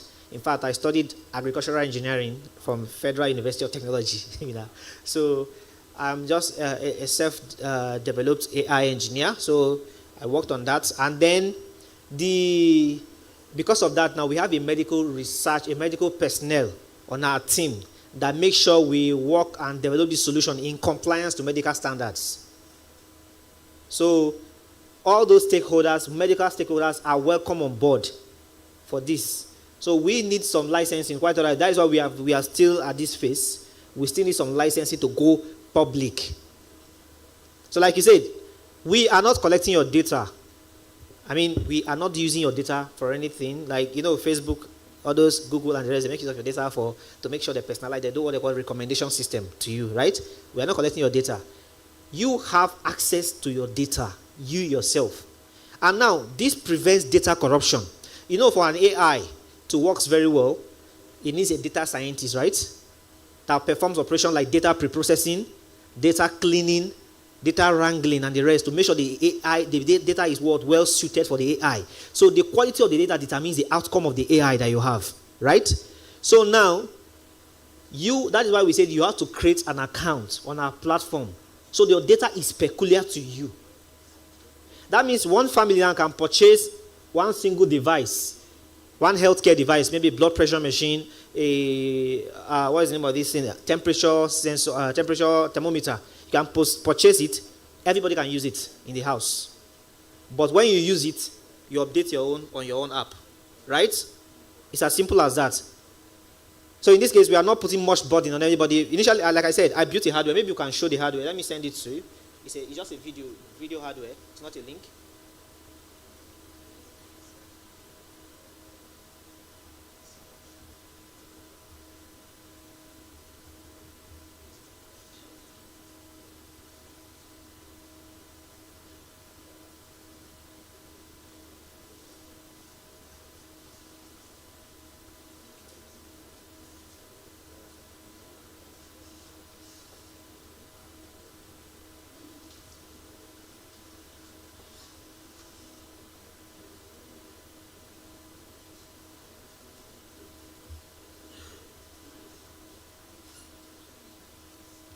Okay, so the hardware is loading. So initially we wanted to build a quantum wristwatch, whereby anybody, you can just have the wristwatch and be using it. So we say, okay, look at the cost, just from our side and also from you, the user. That means every user will have to purchase our hardware that can be, to be like a data collection device, data acquisition device that can stream your vital sign non-invasively onto our platform. You get? So we say, no, it's not, we don't even need that again. Your normal blood pressure device that is very accurate that we use in the hospitals. If you have one in the family house, it's okay. Everybody can use it. But in this case now, you are not using it generically, like the way we normally use in the hospital. One device, you come, they'll take your vital sign, and then when you go, that is the end of your vital. Another person will come and take. On top of it, no record system. So we now decided that everybody will have your data peculiar to you. We are not making use of your data for anything. So don't be afraid of data protection and the rest like that. Data protection, privacy, and the rest. We are not making use of any of your data. You get? So, more questions? You said? Yes.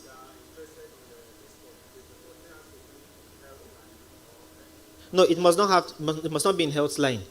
I don't know why the site is not up. Okay, I sent a video to. Have you seen the video? So, okay, it's with Mr. Uzo.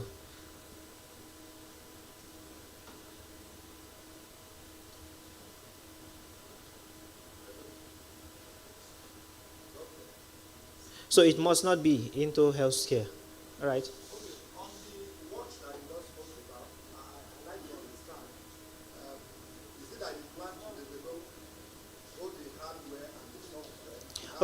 Okay.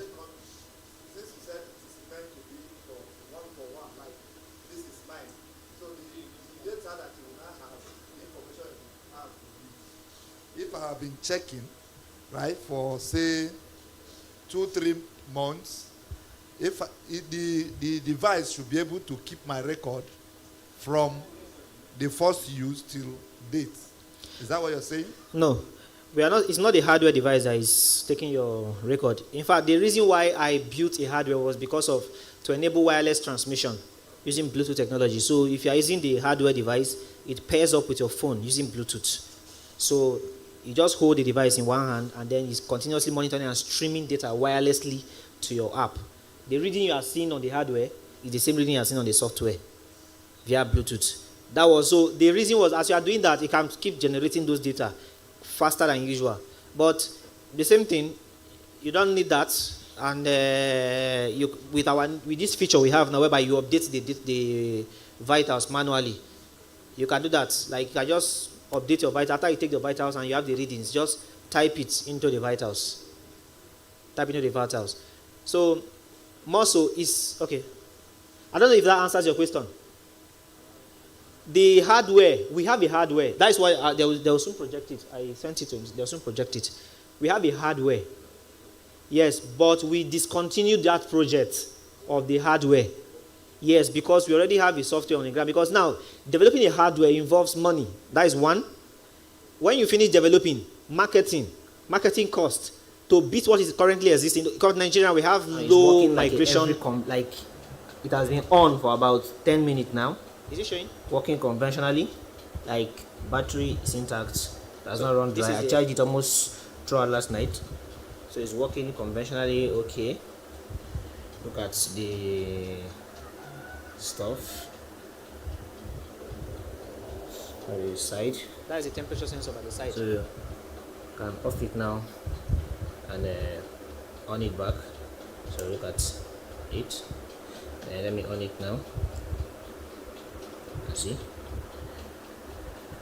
Working so perfect. This is the user instruction page.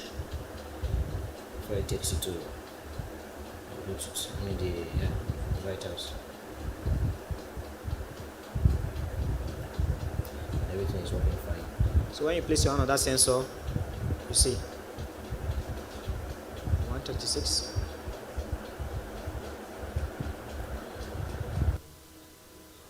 Okay, so it's just a short video. So that was the hardware. I think I brought the hardware last year for Digital Africa. But that was the solution. That was the solution we had last year.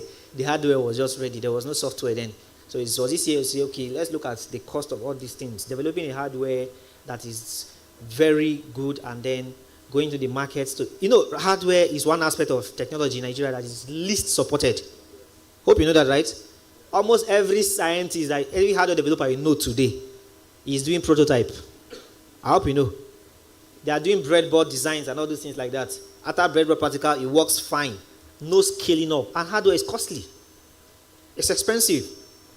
To get a Raspberry Pi now, you know the cost. Raspberry Pi, that time it was, okay, we have Raspberry Pi 3, Pi 4, and then you could get, I bought a Raspberry Pi 3, then about 2 years ago, 2022, I bought it for 95,000. 1 gig RAM Raspberry Pi.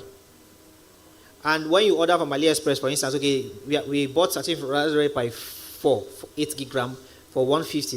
That one comes with a complete kit. But in Nigeria, when you buy a Raspberry Pi, that 95K is just for the CPU. It doesn't even come with charger. You still go and buy the charger. So imagine developing a solution that the main component Raspberry Pi is already 95,000. How would what would be your selling price? You see, so that is the issue. We said, okay, hardware is more of fun. People are doing it for fun in Nigeria. So most times the Chinese market is dominating. You build a hardware, the cost is high, and a Chinese man will do the same thing you are doing. It will perform the same function, even better than yours, and the price will be cheap. So why would they not go for the Chinese? That's why Chinese product everywhere. They are going for it. So we discontinued that project of hardware because of the finances on us and the end users. The market, they will not be able to afford it. So we don't want anything that will make you not to be able to use our platform. That's why we make it so flexible for everybody to use. Both the high and the low, everybody can use our platform.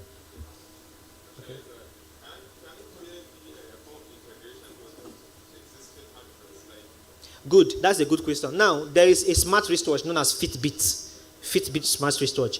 So, I researched online to see if I can get their API to integrate with the platform so that if you are using, we can just say, okay, we are marketing this product, we are in partnership with Fitbit. As you are using this platform, you can make use of Fitbit smart wristwatch, and then it will be streaming directly onto the platform using Bluetooth or any other wireless approach. Good. Any of the smart wristwatch platform can work with us. Although we've not integrated because Fitbit itself is expensive.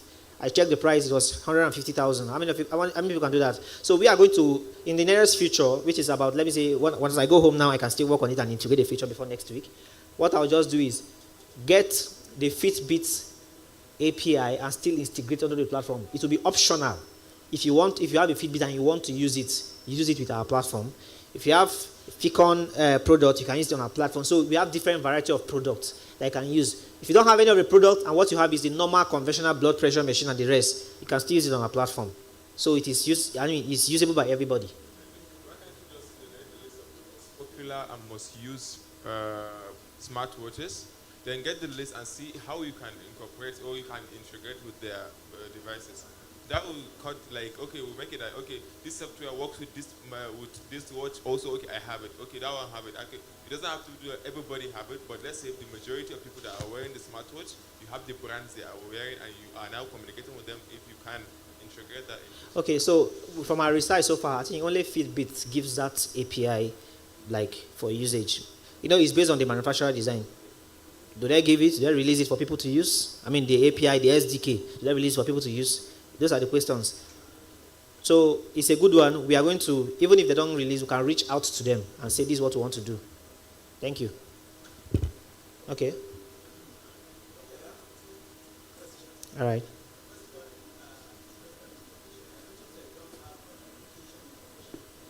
You said? I noticed that you have not acquired location information from okay, the... location, yes. Yeah, which could actually prospectively in the future help you maybe even detect epidemics as they are coming up. Okay, see, in the location, okay. I'm sorry, let me just, we have a location, but it's more of like when you're registering, if you, I didn't show that aspect, right? When you're registering, can we go back, is it possible to go back to that Quantum Doctor registration login? So when you're registering as a doctor, there is a place you put your location there. You understand? Just that we've not activated the algorithm, that is the search algorithm, to search and match the easiest location as well as your profession and map it onto users. So it's doable. It's nothing difficult. Okay, that's quite encouraging to hear that you have those plans. Okay. And I also noticed that you have some plans to get registered and maybe accredited by some of the associations around, or the regulators of medical and dental association and so on. Now, the other question I want to ask is just about your strategy. Beyond the assurance you have been given, verbal, to say that the data is going to be secured, but you know it's medical data. I mean, a lot of people have skepticism around how you use it. Do you have any strategy to still encourage people to use that application and freely give you those information in the future? Because, you know, as we are talking about AI, we're talking about data. It's what will be the bloodline for whatever you are going to use, whatever comes out of the product at the end of the day. So I just want to know if you have any strategy, to ensure that people, Okay, so to kind of let me say remove the fears people have about when reaching our platform. So that is why Digital Africa, for instance, is giving us this opportunity. Actually, this is the first. Like I think we completed the software design not quite long. So I thank Dr. Evans for that, for giving us the platform. He invited me for this demo. So it's an awareness, and we are charging you to do that. You can encourage your friends to reach on our platform. There's no fear involved. So we keep doing that. So we can incorporate that into our design such that before you even register, a notification can pop up to assure you that, oh, this thing you are doing you should feel safe. And I don't know, maybe you can take customers' review. You can check when you get into the vital sign. Imagine something talking to you that you can telling that your vital sign is low, please take water, this and that and that.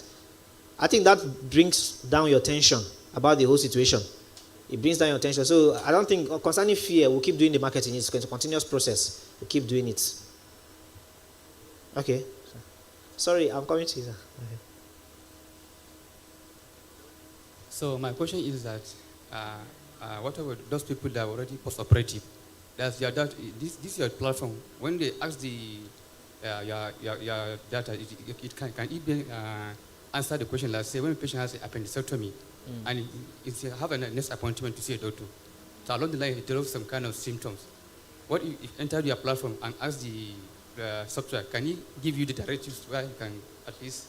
Okay, I have appendix. Okay, yes. What should I do? What medication should I when take? you type it on the direct, platform. right? Yes. Good. So that is where the sensitivity comes into play. Imagine I tell you that because no AI runs on 100% accuracy. You know that, right? In fact, when it gives you 100% accuracy, when you do your metrics, it's overfitting, right? If you are familiar with AI terms, it's overfitting. It's not good. AI gives you a percentage error. At least it gives you accuracy up to about 95% for a good AI to generalize on the next data. To make good prediction, your accuracy should be around 95. right? It shouldn't give you 100% accuracy. So now, this is it. I mentioned drug discovery, which we are working on to incorporate on the platform. The AI can tell you what is wrong with you. It can tell you, we've not incorporated that on medication yet, but pharmacists, we've discussed that feature too. Pharmacists can register on our platform whereby we can train it on drug data, to give you the right medication, the right drug to use in your use case. Even without go, because don't forget, the goal of all these things is that even if doctors and nurses go on strike, there should be equilibrium of healthcare in Nigeria. That's the goal. So if you cannot access any doctor, you don't have money, at all. So the AI we will train the drugs. Are you getting it? Train the drugs, map to different type of illnesses like that, and then train it to be able to give that. But when that feature is ready, that is why we encourage you to register. When that feature is ready, we will email you on the latest feature to go and check on the platform. I don't know if it's okay. Okay. Wonderful innovation. Okay. I just wanted to, for clarity purposes, ask your platform, is it meant to run on board, like the doctors, on a parallel platforms with the medical institutions? Because here, I don't actually know if the doctors are going to sign up on their own, without mentioning the hospitals or the medical care centers that they are working under, which gives some level of security and safety, confidence to patients that are seeking their care as well. I don't really know if the doctors, if I'm coming to your platform, okay, and I'm looking at the doctors that are individual, they are not linked up to any hospital. I think one case scenario, I might have some kind of worry. So I don't know if you're tagging the doctors to approved medical centers and also working in line with those medical institutions to ensure that doctors working under them, have those right certifications and approval. Because I heard you mention about partnership with the regulatory, bodies as well. But that's another thing entirely. I don't know if the medical institutions as well are going to partner with you here, or if your platform is meant to run on parallel basis with the functionalities and services of the medical centers. Thank you. Okay, so to answer that, I think if you can project that registration of Quantum Doctor, the QDoctor.onrender, you see it. So because I actually showed you the user, I've not shown you the doctor, right? I'm not showing you the doctor yet. So all these fears, we've put it into consideration. So as a medical personnel, as you're registering, you will impute your medical license, one, NYSC discharge certificate, then medical school that you attended, everything. So, no, you can log out, just log out.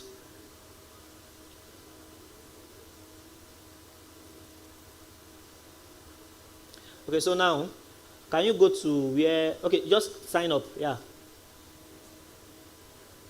Now, go to where you are seeing patients. Change the patient to doctor. Now, scroll up. I mean, like, up so that the data will, scroll down, just scroll down. Scroll down. Okay, so you can see, scroll down, still scroll down. You will have to impute specialization, location, about experience level, then medical license. You upload a PDF format. Medical school certificate, PDF format, then NYSC certificate, PDF format. We consulted with the medical doctor. She said these are the three things that have to be provided. And when you register, you don't automatically appear on the list of doctors. When you register, maybe we can try registration and see. Should we try? So it will be under review. It will be under review. So we will see it on our back end. Check all your certificates and make sure they are legit. After that, then we'll now give you a verification. When we now verify, that is when you can log in. That is when you will appear on the list of doctors. So that means every doctor on our platform is a verified doctor. Okay, so apparently the platform is meant to run on a parallel process with the medical institutions, because these doctors are not tagged to medical institutions. That's just what I want to, the clarity I want to understand here.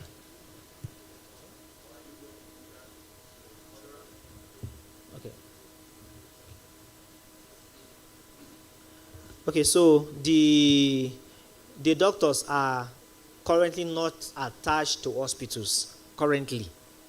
So remember when I said that these health doctors to be like a side gig for them? Do you understand? I'm working in the hospital and also I get to have consultation, right? But if, you know, when you're coming to a hospital for a consultation, there is a rate, the pricing rate. I get it. So this time around, to be cheaper at a lesser price that patients can afford, and then you can deliver. So that places a strong responsibility on us, the developers, to make sure every doctor is legitimate. Okay, so thank you. I quite appreciate the fact that you want to give more ease, you know, to the patient. So as a patient now, who, for instance, I'm enrolled, you know, in this NHIA stuff, okay? And I want to leverage on it to reduce cost, all right? And I can only access that service through the medical center. So how better off am I coming into your platform? Okay, that's a good question. Now, we have a model which we are working with, the B2B and the B2C model. That's on the business side, the business to business, whereby we are selling this quantum doctor to institutions, hospitals. One of the hospitals we are looking at to even partner with is Cedar Crest Hospital. So now, when we do that now, when we reach out to institutions, it's like our go-to-market strategy. When we reach out to institutions, we get them to manage the software, customize the quantum doctor to their use case in the hospital there, making use of their own data there. Then in the B2C model, we are consumer facing. We are interfacing with consumers, which are the normal you and me that are not attached to any hospital. So in that case now, everybody uses the platform. I don't know if that is clear. Okay. As a follow-up question to his own question, I'm now speaking from the point of marketing this product to doctors, right? Now, is it open to both doctors that are currently working with an institution and those ones on freelance, so to say, because your form shows experience and all of that. So if I'm a doctor, I'm working with FMC, for instance, I could still be eligible to apply to you and be doing that as my side hustle. And if, for instance, too, I am not attached to any hospital at the moment, too, I am still eligible to get registered. Do you have any special criteria that they have to meet? Okay, so the special criteria is you have to be a qualified doctor, like a real doctor, not trainers doctors. No. Because when it begins to happen, we will be held responsible, right? So we are looking at doctors that are really qualified. It's okay if, for example, temporarily left the hospital and then maybe between 1 or 2 months you are trying to go to another hospital like that. It's okay, but you are still a qualified doctor. But getting student doctors that are in the university trying to get certificates, you can't even register on our platform because part of it you have to upload your real certificates and to be verified. So it's not something you are in a rush. You can apply today. Before you get verified, it can be like maybe 2 days. We'll have to verify you, do all the necessary checks before we approve you on the platform. And if we notice anything fraudulent, we can still delete you from the platform. Okay, so I think we'll just take one final question, right? Okay, time is up. So if you have anything you want to find out more, it's still available at the stand there, so you can come for that. So don't forget, we are building a humanoid in partnership with Dark Robotics. You are interested in becoming part of the story, just see me or any of my colleagues after now so that we'll talk about it further. Thank you.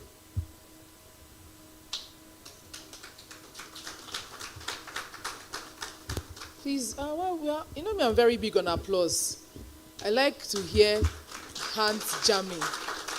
Okay, so let's do this. When I say one, 2, 2, 2, 3, 4, 5. Are we not happy hearing your hands clap? At least you can confirm that our hands are working and our ears are working, which is a good thing. So at least when you go and sign up on Quantum Doctor, AI will tell you that your hands are working and your ears are working. And for those of us who want to know more about, please let's appreciate him again. Yes, because we've clapped, but because it takes a whole lot to come up with an idea and then move from that idea, that space of the ideas, to bringing it to reality. And at least this shows that as Nigeria, we can boast of our own AI, indigenous AI platforms. And the good thing about the demo is that they can go back to their drawing board and make amends where needed. Because if you come up with an idea or come up with a product that it's not viable and then your customers are not going to use, then you're just creating something for yourself. So one of the things that Digital Africa does is to give startups or give people that have ideas the opportunity to pitch this or to present this to the audience, and then they can go and fine-tune.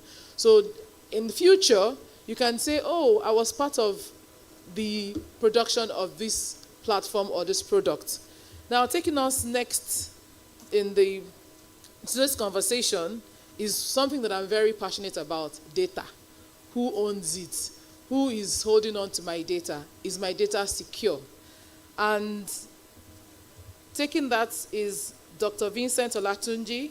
He's the Honorable Commissioner and CEO of the Nigeria Data Protection Commission, NDPC. And he is ably represented by the gallant Adama Isamade. She's the legal enforcement and regulations person for NDPC. So please let's welcome Adama to the podium as she comes to make her presentation on data privacy and security in the age of AI. Want to clap again?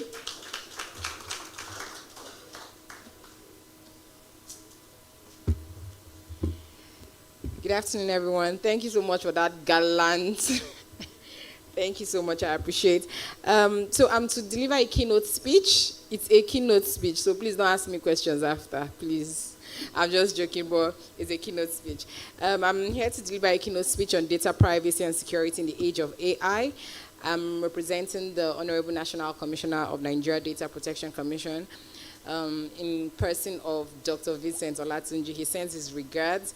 We have some international visitors currently around that he has to host, and he couldn't make it for this event, but he sends his utmost regards.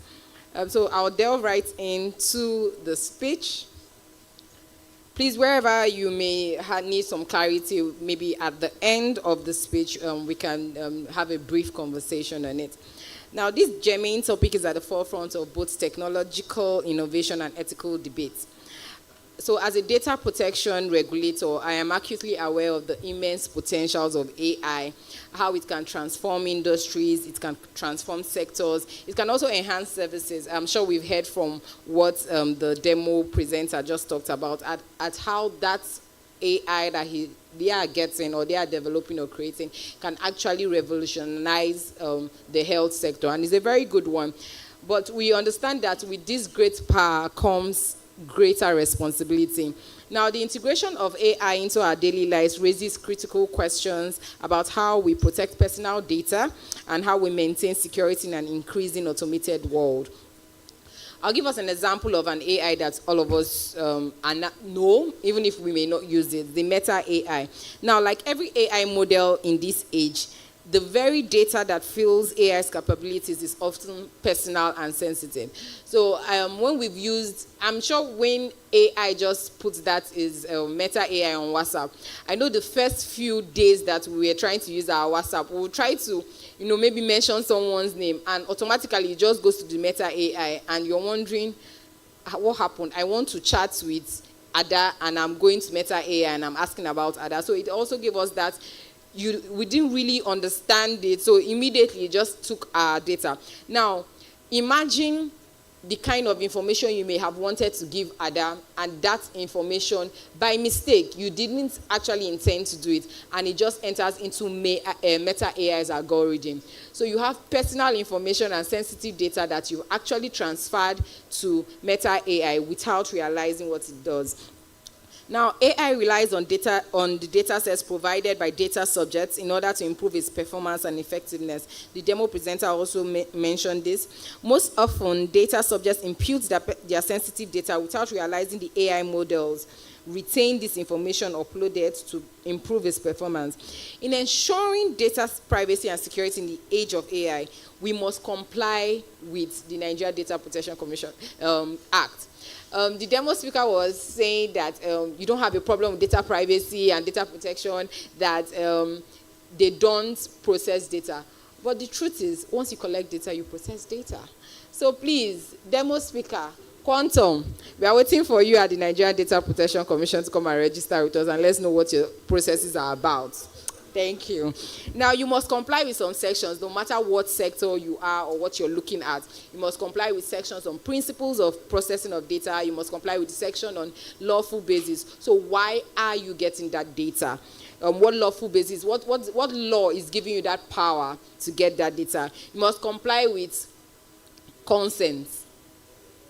Now, for the demo, what he said was they present it to you, and then you by yourself consent. You consent by saying you want to use it or you use it. But I don't know, I've not looked at that. Does it actually, even if I want to use your solution, is there a place where I can understand exactly what it is you're going to be using my data for? How you're going to be using my data. So even that consent requirements and the mechanisms ought to be in place, even if I just, say I want to use it. It's not just by me saying I want to use it or me going on it. There must be consent requirements that we're able to look at. Then, of course, you must comply with Section 39 of the NDP Act. Now, realize that compliance is cheaper than remediation. I know a lot of people just feel, data protection is just, it's just data protection. Now, what is it really? We can pay. I'm sure we've heard of Fidelity. Yes. So if you can pay, that is the realm of the payments. You're talking of 200 and something million. So I think between me and you now, and with what the demo speaker was saying of 95,000 for Raspberry 1 gig, I'm sure we know that it's easy to comply rather than going to pay the 250 million. Now, AI technologies have a significant impact on data privacy due to its ability to collect, analyze, and make decisions based on the vast amounts of data. So that demo, I'm going to be using him because that's what I meant. He collects, he analyzes, and then he makes decisions. I know he was saying about in the future where they can pair you to a doctor and then pair the doctor to a hospital and all that. So this this emerging technology offers numerous benefits, and advancements in the various fields, but it also raises concerns about how personal information is handled and protected.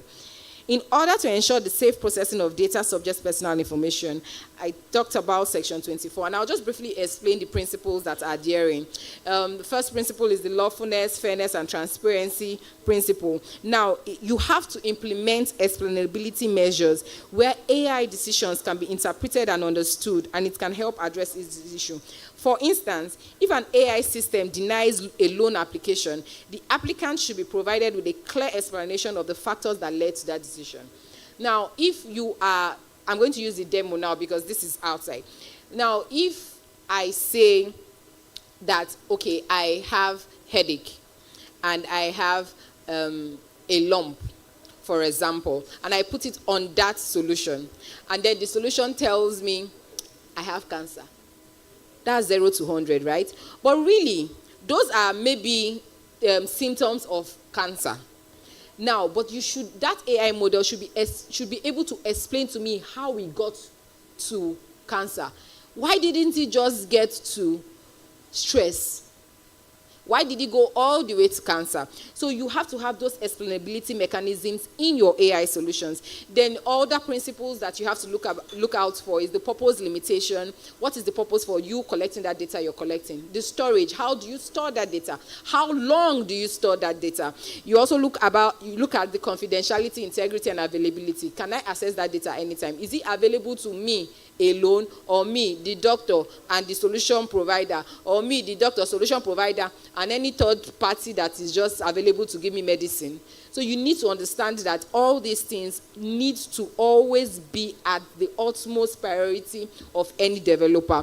Then, of course, accountability and accuracy.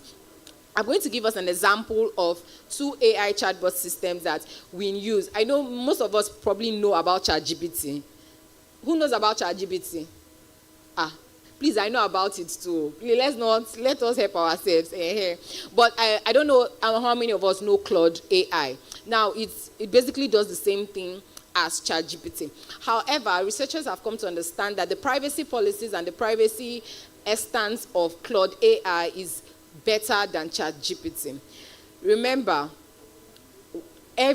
all these AI models work and rely, in short, they breed data sets and all that. Now, when you look at the 2 privacy policies, now ChatGPT does not even have anything, it doesn't even tell you anything on retention at all. But Claude AI will tell you that your data is automatically deleted after 30 days. Now, ChatGPT will tell you that you can delete your personal information, and it will give you a link to how to go and delete your personal information. But for Claude AI, you can delete everything from its server. However, we all love ChatGPT, right?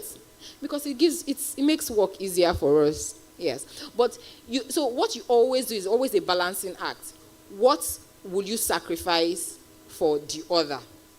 So for me, I would say, okay, I really don't care. I'll just be very, very mindful of what kind of data I put into ChatGPT. So I'll make sure I don't put things like my name, even if I want, do you understand? While another person will say, I really don't care. I can put in anything, but it gives me a larger outcome. And those are the kind of differences you need to look at. You don't just use AI platforms just for usage. You should understand the privacy policies that work behind it, the rationale behind all their models. Now, developers of AI technologies must, as a necessity, have a robust framework for the concept of consent. I talked about this earlier. Users should know and understand exactly what it is they are consenting to, how and why their data will be used, where it will be stored, who it may be shared with. So for any of us here that are developers here, I think you should read the Nigeria Data Protection Act. Section 27 talks about, consent and talks about the kind of information that is provided. Then in cases where consent goes beyond a direct person to others who may interfere with the said user who has directly consented to the applicability of the AI, developers must be aware and ensure appropriate mechanisms. And I'm going to give us a use case. So have we heard of this AI wearable device called Friend? No, it's very new. It's going to be launched in the first quarter of 2025. Now, it's a very interesting AI. Oyibo people are trying because while we are still battling with fuel, and some people are thinking of not talking to one another, they are thinking of having an AI that they will wear as a pendant, and they will be talking to it, and the thing will be talking to them. But now this AI wearable device now, it tells you that it's your AI companion. So what it does is that it leverages on the Bluetooth technology. So it will be on and your phone will be on. It hears everything you say, everything you do. It sleeps with you, wakes up with you, bathes with you, does everything with you. So everything, you're taking ice cream, it's taking it. And you can ask him, oh, do you like the flavor of this ice cream?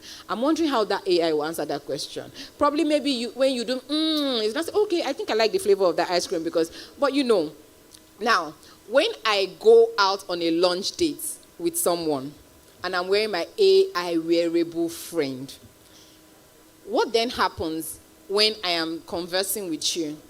You don't know about that device. Even if you know, you have not consented. But I am the one wearing it. I have consented.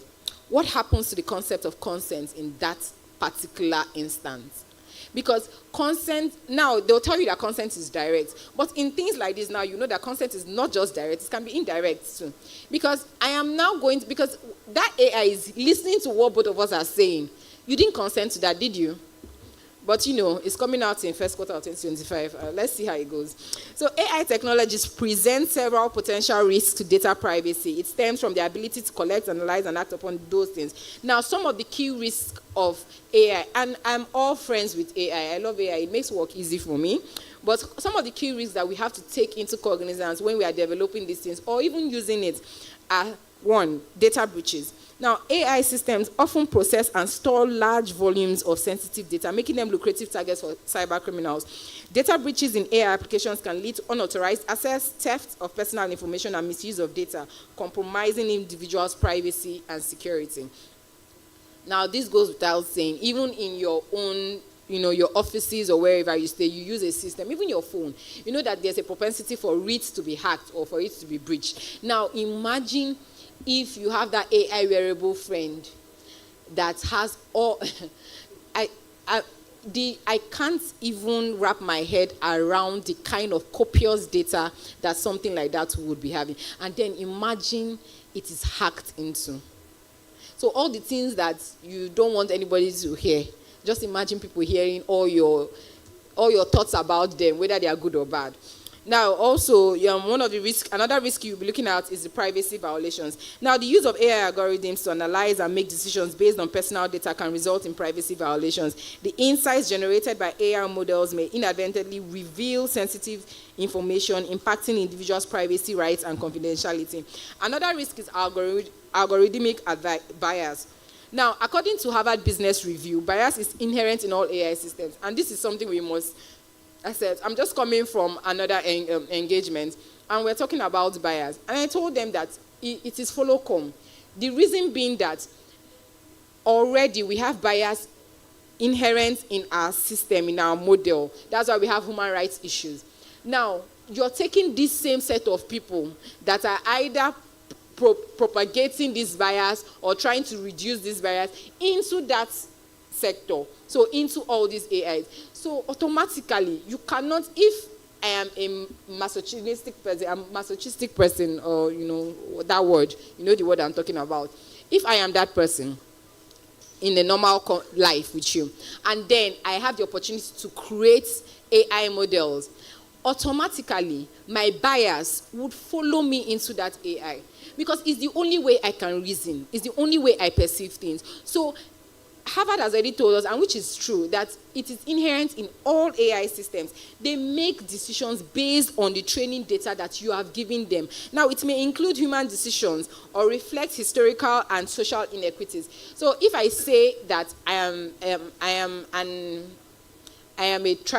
a bigot, or maybe I'm a tribalistic person, so imagine them telling me that I should create an AI that would give jobs to people. Excuse me. It goes without saying that automatically, because I am a tribalistic person, any AI I will probably develop will be tribalistic. Now, this can lead to discriminatory outcomes now in decision-making processes, particularly in areas such as hiring, credit scoring, and law enforcement. Now, let me give us a real use case of credit scoring. So I have a colleague that he tried to apply for the UK visa one time, and they denied him. And of course, I'm a lawyer, so you know how lawyers we behave now. He wrote. You know, they gave him the decisions why they did not give him the visa. 5 years down the line, he finally got the visa. And then 6 years after that, 5 years. Then the 6th year, he tried to apply for a credit card in the UK. God, so. What these people told him, you would not believe that this guy earns in millions here. But for there, they don't care. Because at first, what the UK law enforcement had of him was already bad. They didn't even go through their retention policy program, because their retention policy tells you that you should delete a data after 5 years. They didn't do that. So they still had that bias against him. So they couldn't give him a credit card. He had to after bringing all the statements and how he has the money and how him and government in Nigeria, they are working and they are doing everything. It took them a while to get there. So just imagine how buyers, and they didn't see him, just because someone put a red dot on his application, and then his credit scoring was very low. Another risk that we can see is the profiling and behavioral tracking. Now, AI technologies can analyze user behavior and preferences to create detailed profiles of individuals. Now, while personalized recommendations and targeted advertising can improve user experience, they also raise concerns about intrusive profiling and behavioral tracking that can infringe on individuals' privacy. I know that the demo speaker talked about it and how he said that his solution doesn't go towards that area, but it's something that happens. It's a risk. Now, data misuse is also a risk, and then lack of transparency. Because I want to use your data, I will not necessarily tell you what I want to use it for. And because we are very short-sighted in that we just want our answers out, we don't actually question what these data are going to be used for. So I know that not necessarily recently, but there has been talks about how when AI gives you outcomes, that it should actually quote where it's getting those outcomes from. So if, for example, it tells you what this Harvard Business Law Review has said, it says, give credit to them. Let us even know where it's coming from. That this AI is not just manufactured. You are collecting it from people. So give us. So, really, normally when we talk about plagiarism, right? And we also put it through this thing to see that our processes are not plagiarized, and then we give names. So if human beings that created you can actually give credit or give due to whom it is due, why can't you as an AI algorithm?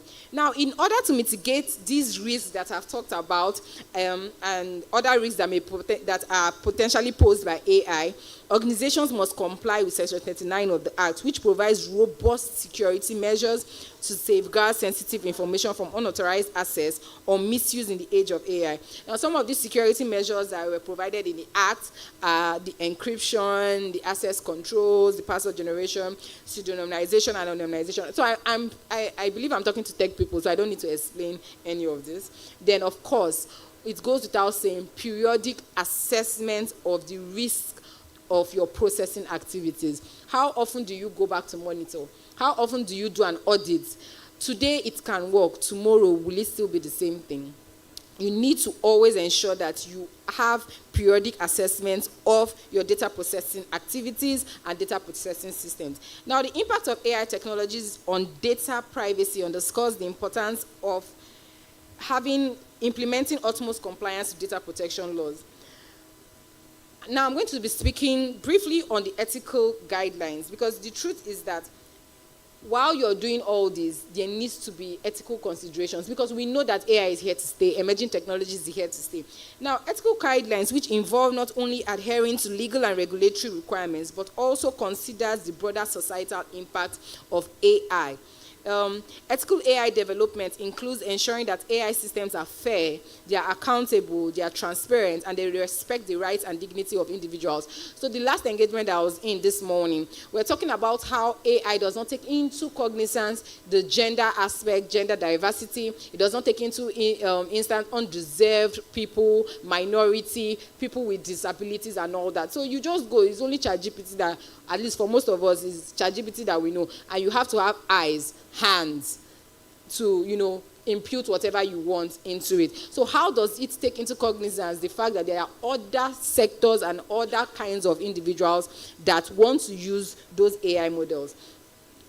Now, I'll give you a use case. Companies are creating AI for ethical considerations. Companies are creating AI ethics boards to review and provide guidance on AI projects, ensuring that the systems developed align with ethical principles and societal values. Security practices like regular audits, encryption of data at rest and in transit, and use of secure software development practices to mitigate risk and safeguard individuals' information in a digital age. An example of this is Elon Musk's car, I think the Tesla, but I think 3-4 years ago, so what they tried to start doing was that they'll get a whole lot of people to try and use the car.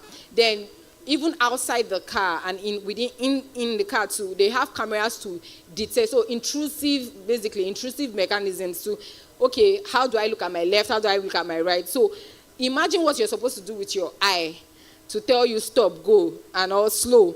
Is an AI mechanism that is doing it, and they're having a whole lot of, mechanisms to detect any intrusion. So in the event that a car is coming against you, it knows when to stop, it tells you how to stop, or it doesn't even wait for you, it stops by itself.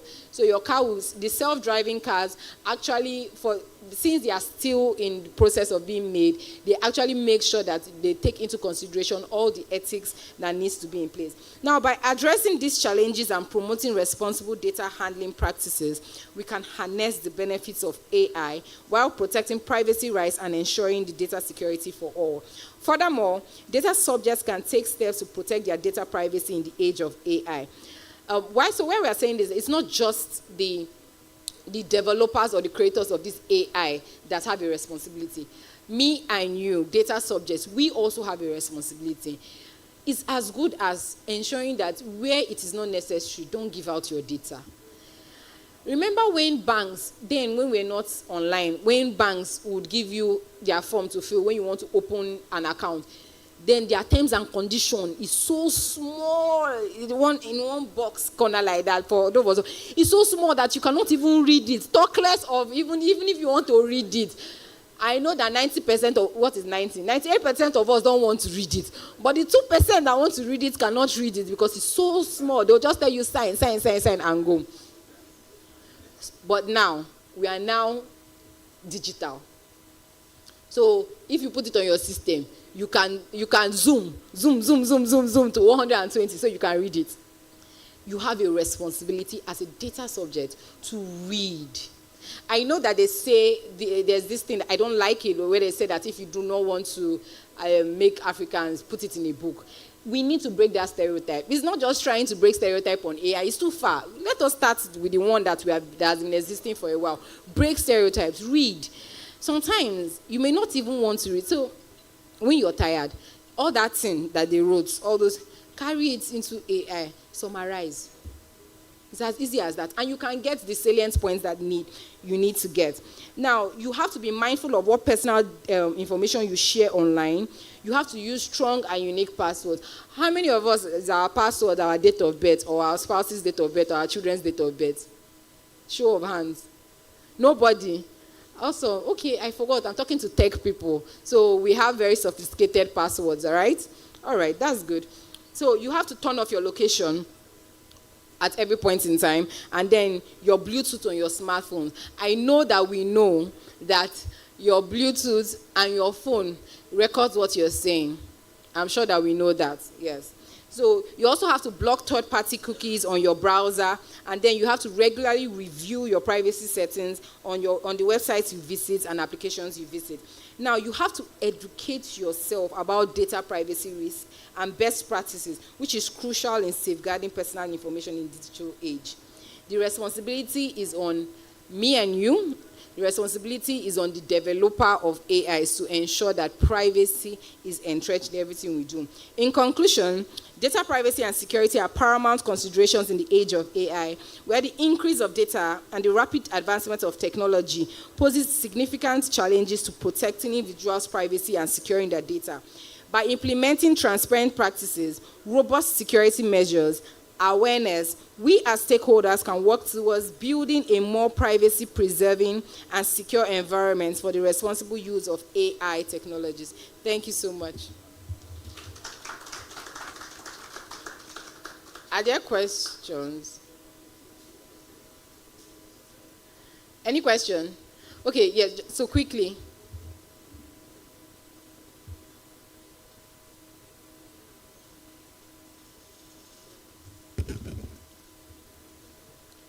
Thank you.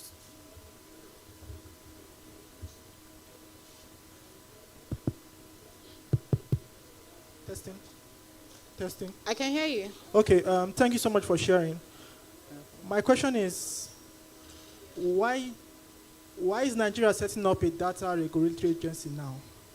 Why not 5 years ago, 10 years ago? Why now? Okay. So I'm the government, but I'm not the government. That's one. But the truth is, so we've had, now we have a commission, because the truth is you cannot have a regulatory commission without any law mandating you or backing you up. Realize that in Nigeria, for you to be a parastatal or a ministry, you have to have a law that backs you up. It's the law that gives you that power. However, the journey of data protection is not just today started. Because you have the commission today does not mean that we've not been doing. We have the Nigeria Data Protection Regulation of 2019. When was the GDPR enacted? 2018. So it's not as if we've just been sitting down and not doing anything. We've actually had, opportunities. We've had soft laws that have been there, that have been guiding. And then we have the Section 39 of the Constitution, which is where we draw our powers from, which talks on privacy. So yes, the commission is new, and we have accomplished great things, but the concept of data protection and privacy is not new, and it's something that has been done for quite a while. Any other questions? Thank you. Yeah. Okay, sorry, one then two. Yeah. Mike, please.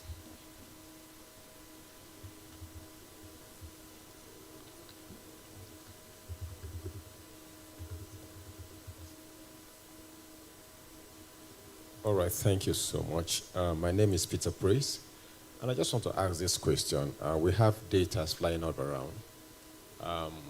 The question is, what is the commission doing to unify this data?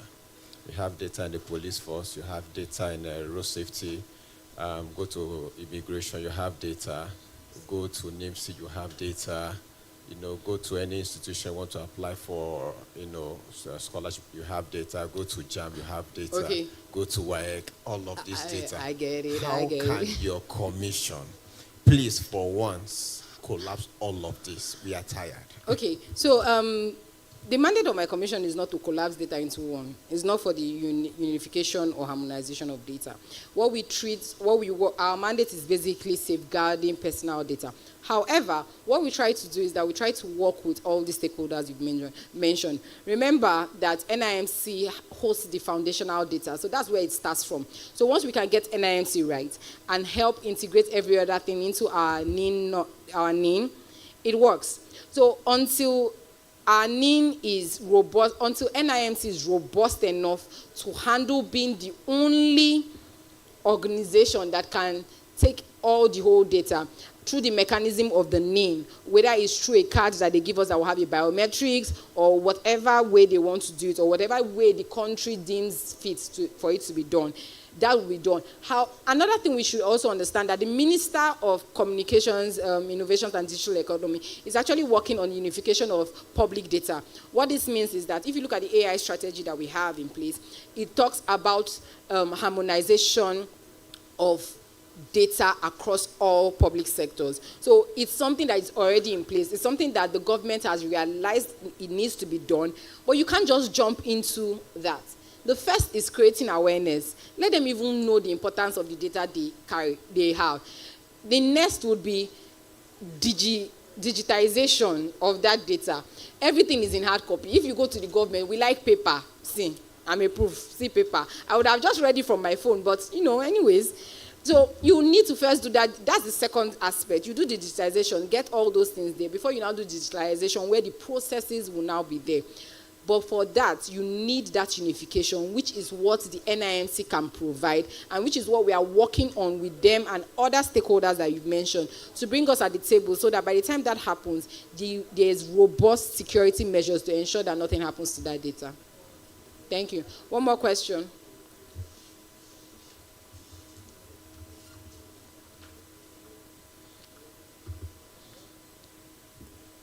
Yes, my name is Chinedu Onyemechalo. I appreciate your delivery.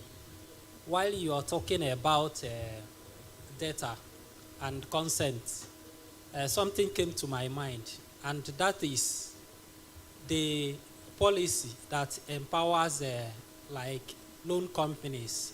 I know most times I receive calls for somebody that took loan without my consent, and they be calling me complaining about somebody I never consented to. them to give loan. So I don't know why, if there is policy that guides that, for them to call people at random to complain about something I never consented to. Okay, thank you so much for that question. So I thought I was going to expect it because, it's a question that everywhere you go, they just keep asking you loan sharks, loan apps, and all that. Now, in the course of the last year, we had over 1,000 complaints just for loan apps. And we investigated a whole lot of it. And then we came up with some kind of collaboration with FCCPC, which is the commission that oversees that. And now what FCCPC did was that it looked through these companies and loan apps. And now, so if you go to their website, you will know the ones that are approved loan apps. Now, those ones, we've been able to talk to them on how to have ethical practices. Do you understand? Don't just send people information. But you need to realize that this is a seedling that is just budding. You can't, let me give you an example. So when we're doing a part of an investigation, we realize that one entity can open 10 companies. So you will just see a company, and then all those other loan apps, this thing, like 10, 20, 15 are under that one. So there is no even address to even say, I want to even go and meet these people. So there is no even way of getting these creators or wherever they are. But the other thing that can be done is that if we do not go against these people, you go through the data subjects, me and you that are using it. How well are you informed? How well do you know what is happening with the data you're giving? Remember, when you go for this loan, when you go to go and ask for this loan, there's a place they actually ask that they will collect your phone data. But me and you are looking for 50,000 naira just to feed our family. So we don't read the fine lines, right? And then you just consent. They consented to you. You consented indirectly by giving that person your phone number. And it's unending. But what we try to do is that we try to call these loan apps and the organizations to the table. How well do you practice ethical behaviors and considerations? How well do you ensure that it's not just sending all those, and it's something that is gradual? So if there were 1,000 that were doing that were following that kind of approach, it's no longer 1,000, it's about 900. We are doing good work, right? It may be slow, but the truth is that it will come to an end after a while. But me and you have a very critical role to play when we actually go to those loan apps and collect the loan that we want. Thank you. Thank you so much.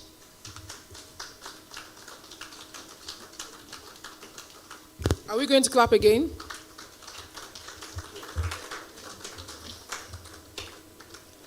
Since you refuse to clap, I will go and tell those loan people that they should not only collect your data, they should collect your house address and come to your house and find you. So that it's not when you wake up, you will see this person is fraudulent. He has collected 200,000 naira from us, and we kindly advise you to tell him to pay, or we will come and carry you. That is what I'm going to tell them to do to you. Please, can we appreciate Dr. Vincent, who was represented by Adama Isemeden, my fellow legal colleague. Most people don't know, some of us in the tech space are actually, I don't know what I got in maths, but the good thing about technology of now is that whatsoever it is that you studied in the past has no role. It has become a level playing field for everybody, whether you're arts, pure science, it's become so easy. We don't need to learn the Fortran and the Java and all that. It's been sorted for us. So I will proudly introduce myself as a lawyer doing tech one day. So we're going to go to our final presentation for the day. It's themed or titled Innovating Africa's Future. That's why we're here. What's the plan for the future? The transformative applications of immersive technology, and that will be taken by Arome Ibrahim, the Executive Director of Immersive Africa. Please, let's welcome him as he comes to make his presentation. Please, let's welcome him as he comes to make his presentation. Thank you very much.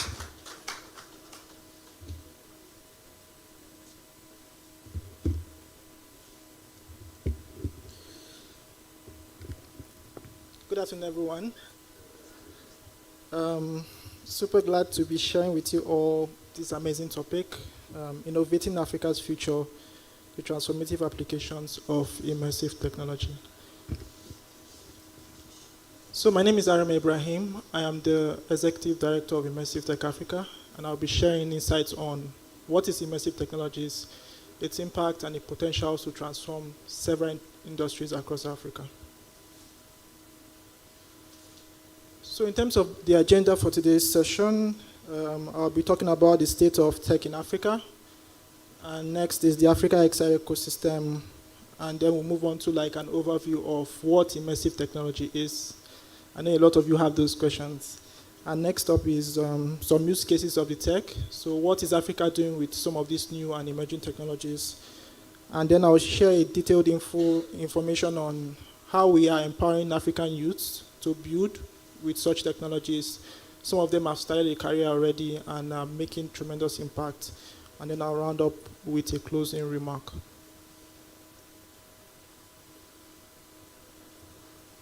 So like I mentioned earlier, my name is Aram Ibrahim. My journey into XR started in 2018-2019, when I attended a Facebook event. So as at then, it was Facebook event in Abuja. And I would say I bumped into VR like love at first sight. So seeing a new tech, I was amazed on the immense possibilities of what it can do. And I remember when I had the VR headset over my face, and I was teleported from Abuja to India. So I was in Abuja, but virtually I was in India without going to the airport. Right? It's super amazing. But I remember telling my friends that this technology is here to stay. And as Africans, we need to start building with it. And I'm very, very passionate about what's possible with it. Alongside my team at Immersive Tech Africa, we are very big on training at least 1,000 creators on the continent to start a career in XR. And if possible, start earning from it, because tech is immense, it's huge, but what are we doing as personal individuals, as talents to leverage on it? We have been talking about AI since yesterday, not just AI, but there's VR, there's AR, there's IoT, and there are other forms of tech. But I personally feel you need to find what you are passionate about and plug in technology into it.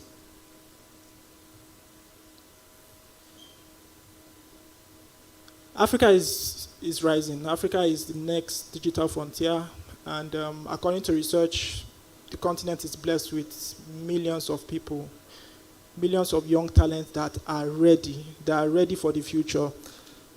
And also, we have a very, very youthful population and a very rising middle class, and also an increase in access to technology. A speaker mentioned yesterday that when Africa got started with innovative technology, we leapfrogged some stages. When mobile devices came out, we did not start with, like, our full adoption was not landlines. We skipped it and went into mobile devices. And now we have mobile money banking and some forms of telecommunications. But for me, I would say we have done a lot of work in the startup ecosystem. A lot of money have gone here and there. A huge impact has been made. We have also done a lot of work in mobile technology, fintech, but now it's AI. It's the time for AI, it's the time for XR, and I think we need to really key into it as much as we can. The two earlier speaker mentioned what he's doing with AI for medicine, and I feel he's onto something unique, something amazing, and it's just a matter of time. That product will go big scale, and if you really want to invest in it, I think now is the right time to do that.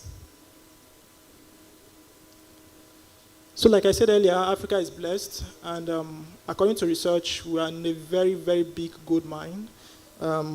Google estimates that Africa sits on 180 billion internet economy future, 180 billion, right? And according to research also, Africa has the world's youngest and fastest growing population or urban workforce, basically saying that the emerging talents on the continent, most of them are in the urban areas, and most of them are innovating. Some of them are software developers, software engineers, and they are building something. And also it is estimated that the African internet economy has the potential to increase or add 5.2% of the entire continent's GDP, which can also contribute to the $180 billion internet economy. So like I said, our urban population is growing, our youths are energetic, they are ready to build, and I feel we just need access to opportunities, we need access to resources, and an ecosystem that is supportive. I was talking about government support yesterday because it's very, very important. Building an EdTech startup in Abuja and going to maybe the universal basic education to get access to these schools, because we know that they need virtual reality in the classroom, they need augmented reality in the classroom, but having access to these schools has been difficult over the years. And most of us have piloted towards private schools because they are more receptive and more energetic to new technologies. So you might be wondering, what is the state of the African XR ecosystem? So like I mentioned earlier, when I started off with VR and AR, which I will share more details on what it is, I did not have access to mentors, I did not have access to talents, I did not have access to the resources. And over the years, the ecosystem has been growing, communities have been emerging across Africa, and we have been able to come together to put a report, which was supported by Meta, and it was released in 2022, which documented what is happening in the VR AR ecosystem in Africa. If you can just go to the africaxrreport.com, you have a full detail of what the report is about, some of the challenges that developers are facing currently on the continent. But from the research, we're able to see that XR is innovating, and its application has spread across art, entertainment, gaming, education, and also brand advertising. So these are the sectors that are using the technology to innovate, to engage potential clients, and also make impact. For freelancers, we also noticed that some of their key sectors where they are innovating in are education, entertainment, art and culture, and most importantly, gaming. Gaming is going to be the next big thing in Africa, and I advise parents that have kids to allow their kids to explore what is possible with gaming, because if you don't get into it early, catching up at the tail end might be difficult, and who knows, you might be housing the next big e-gaming professional in Africa.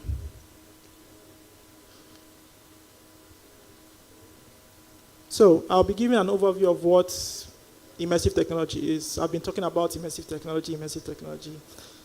So from my own understanding, immersive technology is the fusion of digital mediums. So you have virtual reality, which is virtual. You have augmented reality, which augments your environment. Mixed reality, more like a mix of virtual and augmented reality. And then you have other forms of new emerging tech like spatial computing and artificial intelligence. So all this refers to a range of technologies that create or extend reality by allowing you as users to be in a virtual environment that looks like it's real. Right? So when you're wearing a VR headset, you are in a computer-generated environment that tells your brain that this is real. That's why if you notice most people that wear VR headsets, most of them are shouting, they are going crazy. It's because their brain is telling them that this is real, and it's telling their body, you need to run, or you need to shout, or do something crazy. Right? So it's an innovative tech that immerses you in a virtual environment that feels like it is real, but it's not really real.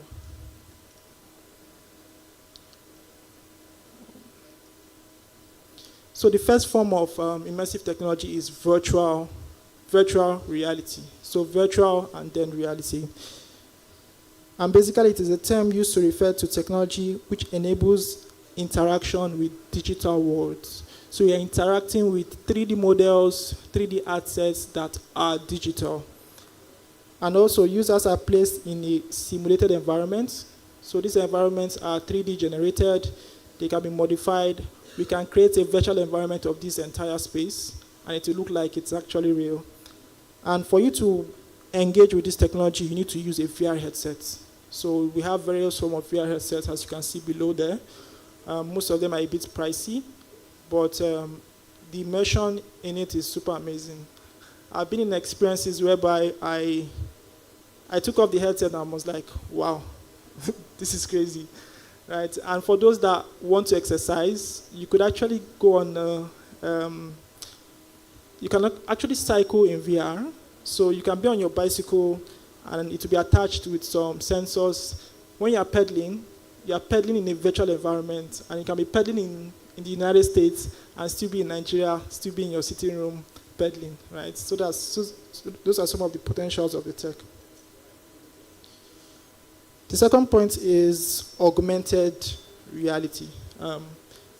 Augmented reality. So it basically works with your environment.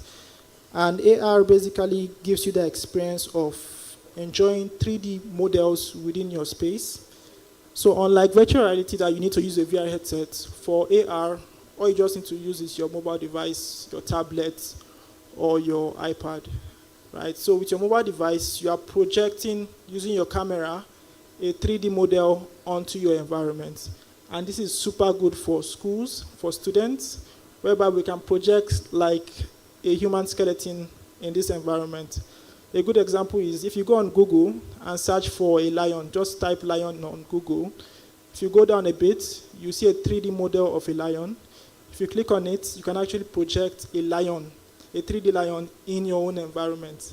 Right? So you can show your kids at home a 3D lion in your own space. For some of them, they only see lions in textbooks and drawing books. But with AR, possibilities are endless.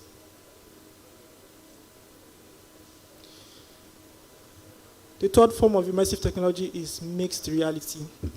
So I've talked about virtual reality, augmented reality, and now mixed reality. So mixed reality, as the name goes, mixed, combines the power of VR and AR to provide you immersive experiences that are digitalized within your environment. A good example is the Microsoft HoloLens. So what this does is it has cameras at the front of the lens that captures your environment and now superimposes a 3D model within that space. So you can basically interact with the model in real time. You can expand it, you can click on it within your space. Right? So those are some of the possibilities of mixed reality.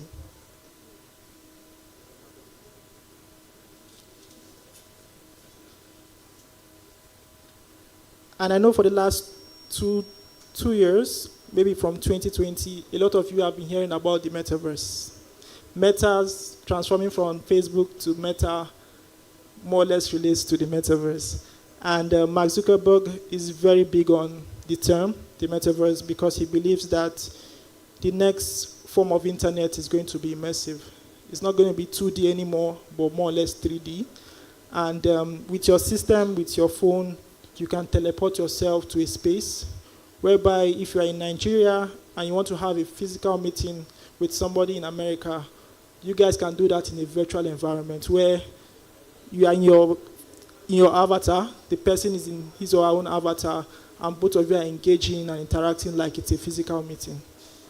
And the possibilities of the metaverse is endless. You can shop in the metaverse. You can... most people have found love in the metaverse. So they got married in the metaverse. You can do a lot of stuff in the space. And it's more or less like the digital version of the Earth. So Earth 2.0, if I must say.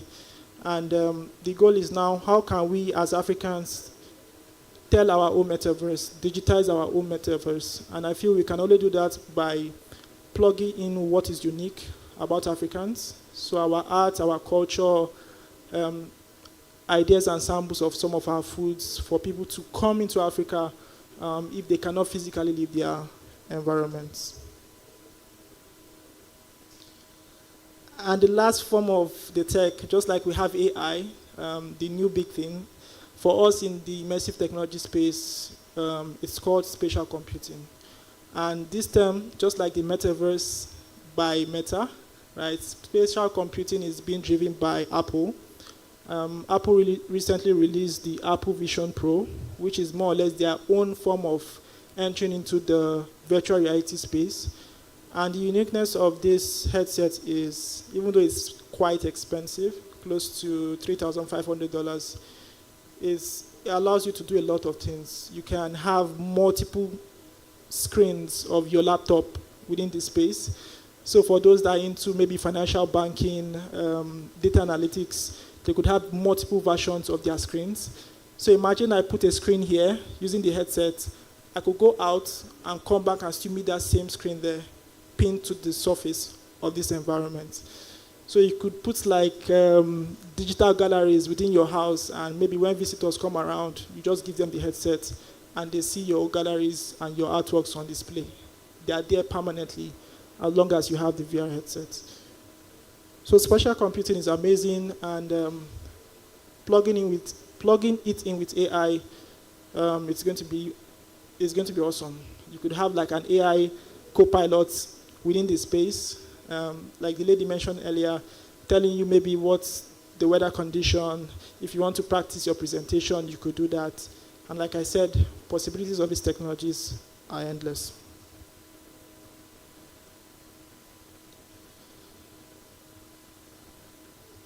So, what is Africa doing? What are we doing at the moment with VR and AR? I'll be sharing some amazing use cases that I know of, and a couple of them that I have also worked with. The first one would be the MTN Yellowverse. So MTN Nigeria in 2022 wanted to go big in emerging technologies like VR and AI. And together with a team, they were able to build the first virtual metaverse on the continent. So imagine you could go to the MTN headquarters in Lagos, but using your laptop or using your VR headset, and you could have a customer service agent attending to you in real time in a virtual environment.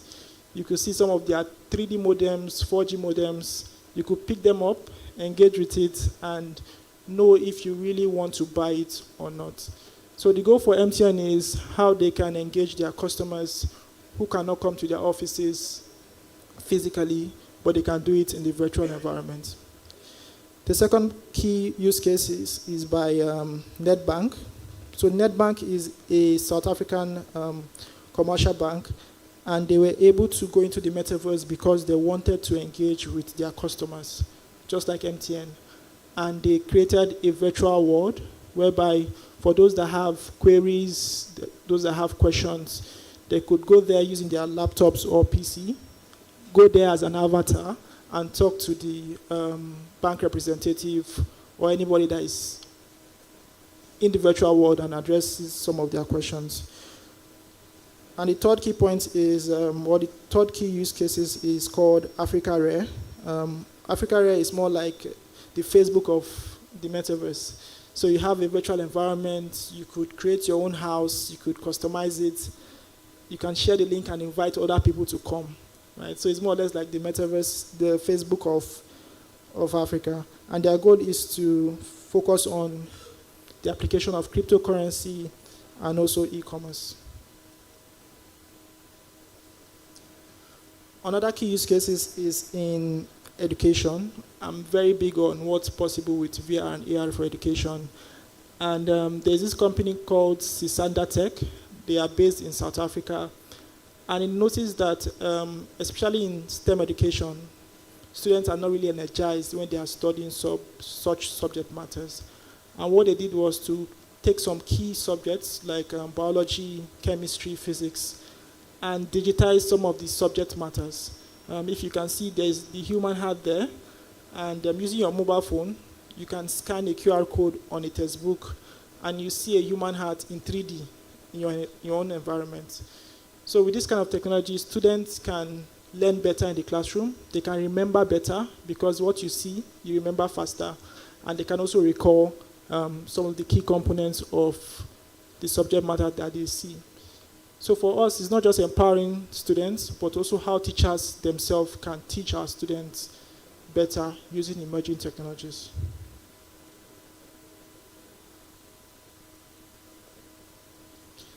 The second one is called StanLab. I mentioned this example yesterday during my panel session. And StanLab is a Nigerian company, Nigerian startup, that is focused on seeing how they can support schools that might not have a well-equipped science lab to be able to undertake chemistry practicals using virtual reality. So what they are doing is for schools that have maybe access to laptops, or for parents that have access to mobile devices, their kids can undertake chemistry practicals using their devices. So you can titrate in a virtual world, you can fail, try again and perfect it before you now go to the exam hall and undertake a chemistry exam. For me, if this was available when I was in school, I feel I would have done well in my chemistry examination, right? Because titration is very tricky. You have to do it over and over again to make sure you get the right color and the right sample.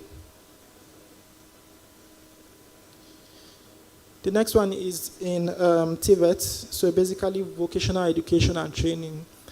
I always have this theory that the mechanic on the roadside is more educated and more informed than somebody that goes to a school to study mechanical engineering, because they are doing it every day, practicalizing what they are learning every day. And I feel using VR, we can document some of these processes. For example, mechanical engineering activities can now be done in a virtual environment that is controlled.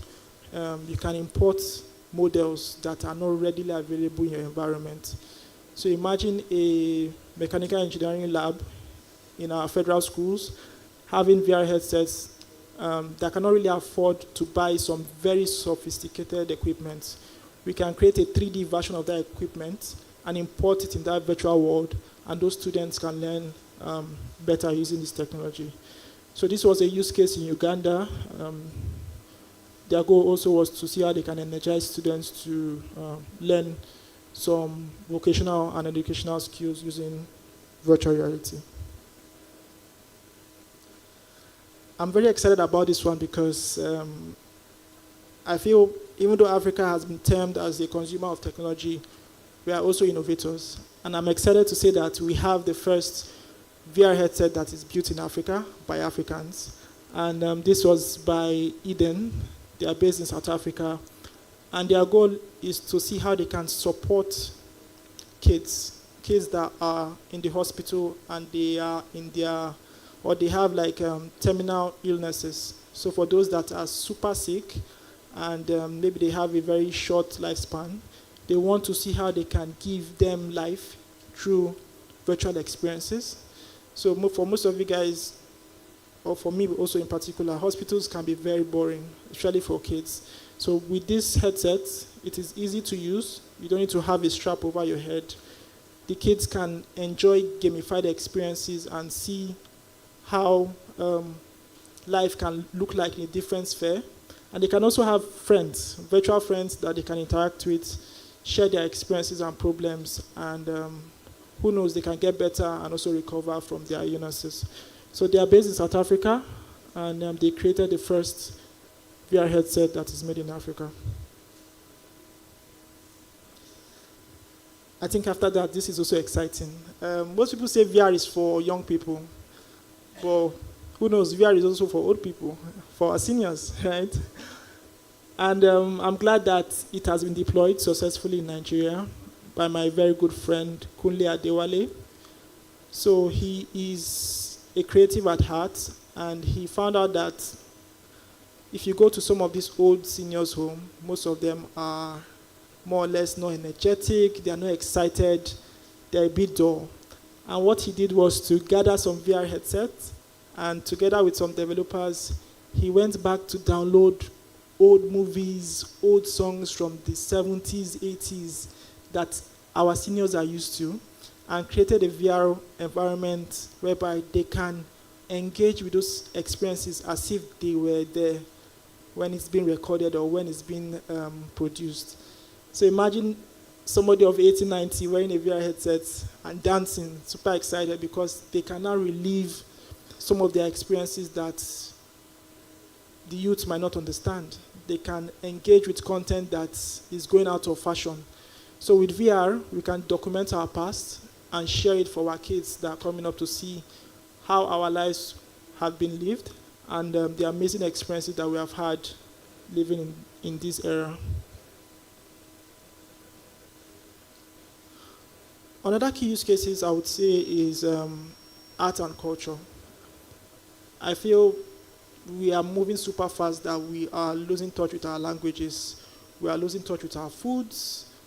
Most of our kids might not even be able to relive what it feels like to be a typical Nigerian, a typical Hausa man, Igbo, Yoruba. And with VR, we can digitize some of these assets. If you can see there, you can see the 3D artwork of a Benin bronze head. So if you read in the news, the British government recently, the British and German, if I'm correct, they recently returned back some artifacts for the Benin Kingdom, and they have been using this over the years. So giving us access to this heritage is very important. It's more or less like our identity. But with VR, we can create digital replicas of these artifacts. Even though the original copies goes bad or is broken or is lost, we have a digital lifelike replica, and we can use it to create virtual museums, virtual experiences for our kids. Right? For some of them that cannot physically go to Benin City, they can do that using virtual reality and learn about the Benin history and culture. There's a company based in Ethiopia that is doing something similar. They have so far partnered with Google to digitize some of the Ethiopian art, culture, and heritage, making it available for people to come and experience using VR. This is also very interesting. I think some years back, especially with the whole insecurity in the Northeast, a lot of people did not know what is really happening in that part of Nigeria. And a friend of mine, Joel, he's a filmmaker, so he does filmmaking using normal cameras and other related devices. But he wanted to tell the issue of northern Nigeria and the insurgency in a unique way, whereby you can have that feeling that you are there. You are in the Northeast, you are in Chibok, and with the girls that were also kidnapped. So what he did was to go there using a 360 VR camera.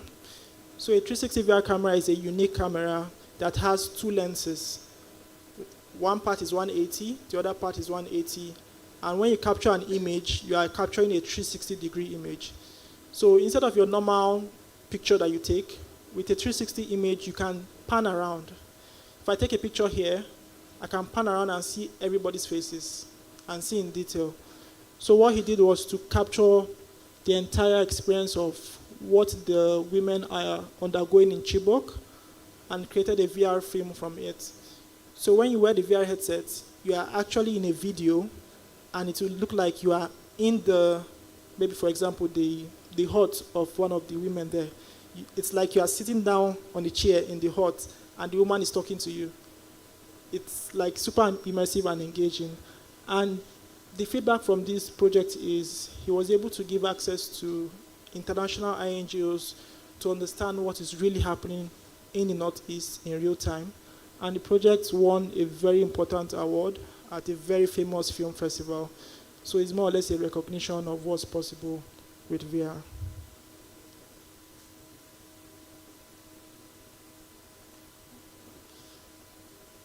In terms of e-commerce, I know a lot of us are very good with Jumia, Konga, and the rest. But imagine if you wanted to buy a wristwatch, but you want to see how that wristwatch would look like before you buy.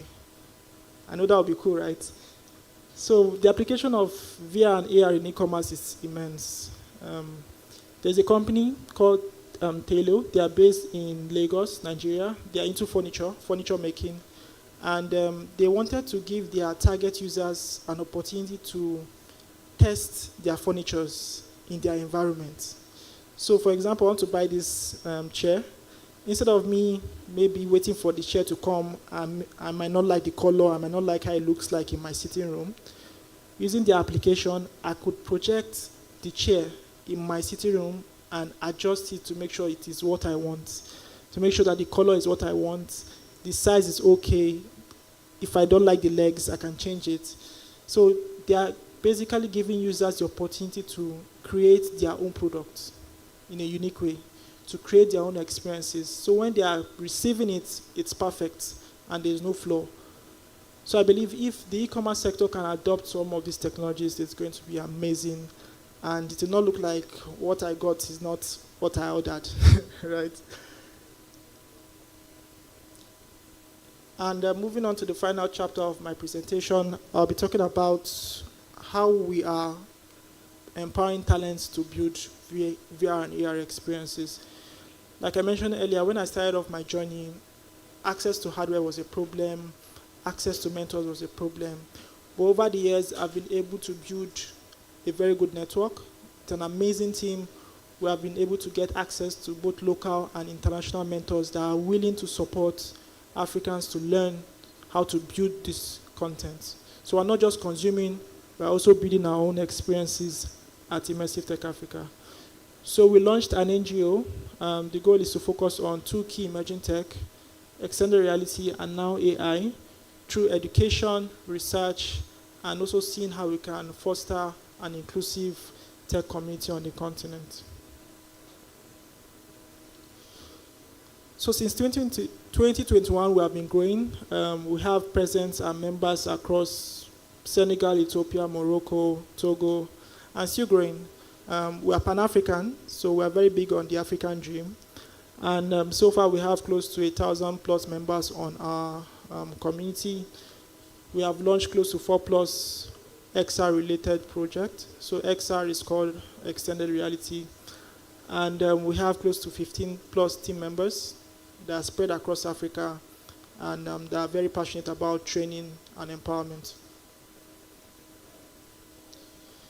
We have 2 key programs. The first one is the XR Innovation Summit, which is our virtual conference, whereby we come together every year virtually to understand what's happening in emerging technologies, what can we do better as Africans, what are some of the new products and services that we have built here in Africa, and also how can we inspire the next generation of content creators. We have been doing this since 2021. We have had close to 2,000 people that have joined these sessions virtually, and we have close to 40 plus speakers that have spoken. The first picture there is a picture of my mentor, Jeremy. So Jeremy is the head of PwC UK, head of immersive technologies at PwC. And in the middle is Benson, the project I shared earlier about the Chibok girl. And the third one is Judith. So Judith is more or less like the mother of XR in Nigeria, because she has supported a lot of people to get started. She supported me when I was starting to get started with VR and AR. So we invite experts to share what they are doing and to inspire talents to get started too. Apart from the virtual conference, we also have a training program. It's called the XR Innovation Launchpad. It's a more or less 10 weeks hands-on training program. So we train people that have zero knowledge on VR to build 1 or 2 VR experiences in 10 weeks. And for those that are not really interested in coding, they can build no-code VR experiences. So if your Instagram filter, your TikTok filter, they are all augmented reality experiences, and you can do them yourself. Trust me, we have people doing that at the moment. The training is currently ongoing. We have close to 100 participants that signed up for the current cohort, and we'll be having our graduation ceremony in Abuja on the 12th of October. You all are invited. You can come and see some of the projects that have been done, and we'll also have award prizes for the best 3 projects. We have a very ambitious goal to train at least 1,000 creators by 2028, and to see how those creators are making an impact, giving back to the community, and also earning some money from emerging technologies. These are some pictures from our first edition in 2021. This was in Ventures Park, if you know Ventures Park in Abuja. So this was our first go at VR and AR training, and it was good to have people around. Some of them wore VR headsets, and some of them were able to build no-code experiences during that training engagement. But it was really exciting because it was our first go at VR AR training, and the turnout was amazing. So this was in 2022. We did it upstairs, Aspire Hub. So we wanted to continue the training and impact activities we were doing. But this time around, we focused on seeing how we can have more ladies into XR, because we noticed the space is mostly dominated by the male folks. So we tried as much as possible to push people to register, females to register. Some of them did not have access to laptops. When they came around, they were able to pair with people that have access to laptops, and some of them were able to build projects. So this was the last edition, not the current one, but the previous one. And we also did it at Inspire Hub. Why this is special is we wanted to have kids involved. So I've done the first part, which is preaching what's possible with VR. The second part is making sure we have a gender-balanced ecosystem. Now the third part is how can we get our young folks involved as early as possible. And it was very exciting to see that some parents, we had 3 parents that came around with their kids. In the picture, the middle picture at the down part of the slide is a girl called Goodness. Her mother brought her there specifically because she wanted her to learn how to build with VR and AR. And she's currently in our training. She's learning how to do that herself. And she's just energetic. She always asks questions during sessions. And it's very nice to see how a young child is really excited about technology the right way, and how her parents are supporting her to get started. So, thank you all for listening. Before I round up, I would love to say that I am glad to have found this tech. I'm glad to be part of a team that is really excited about what's possible with this technology. I'm also glad to be African, irrespective of the challenges we have in infrastructure, in funding, in support. We are making things happen. We are doing stuff our own way. And I'm excited that VR is here to stay, AI is here to stay, but we are building it as Africans. We are building it our own way. And I believe the journey has just started, and it's just a matter of time that we'll be breaking limits, we'll be breaking boundaries, and Africa will have a voice when it comes to emerging technologies globally. Thank you so much.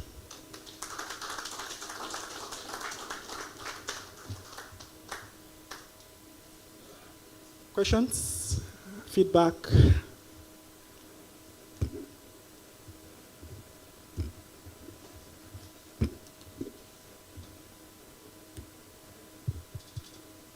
Yes, please.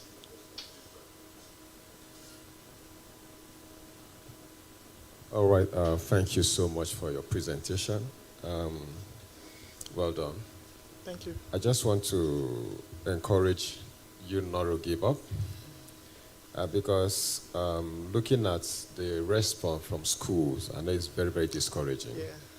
It's very, very discouraging, and I was still advised, still go back to the Minister of Education. That's for the government school. Private, they will accept you, that I know. Sure. Because if we go back to our institutions using these realities, trust me, it will go a long way in helping and shaping the mind of the students. Because sometimes it is what you see and that you tend to do more and know more and act more. The problem we are having in the education system is because in those days we were taught computer, but you never saw the computer, right? Our coordinator, she was talking about Fortran and all of those Kobo. Way back, now you're talking about Python, right? Because some people came on board and brought up something that we're able to see live. And going back to the education, please don't give up. And whatever it will take, even for our boss here that can support, let him do that for us. Because I know we are entering a new dimension in the society right now that we cannot go back. The truth of the matter is that some people will fall by the wayside. Yeah, but we need to move ahead. Education is key. The practical aspect of it is very, very important.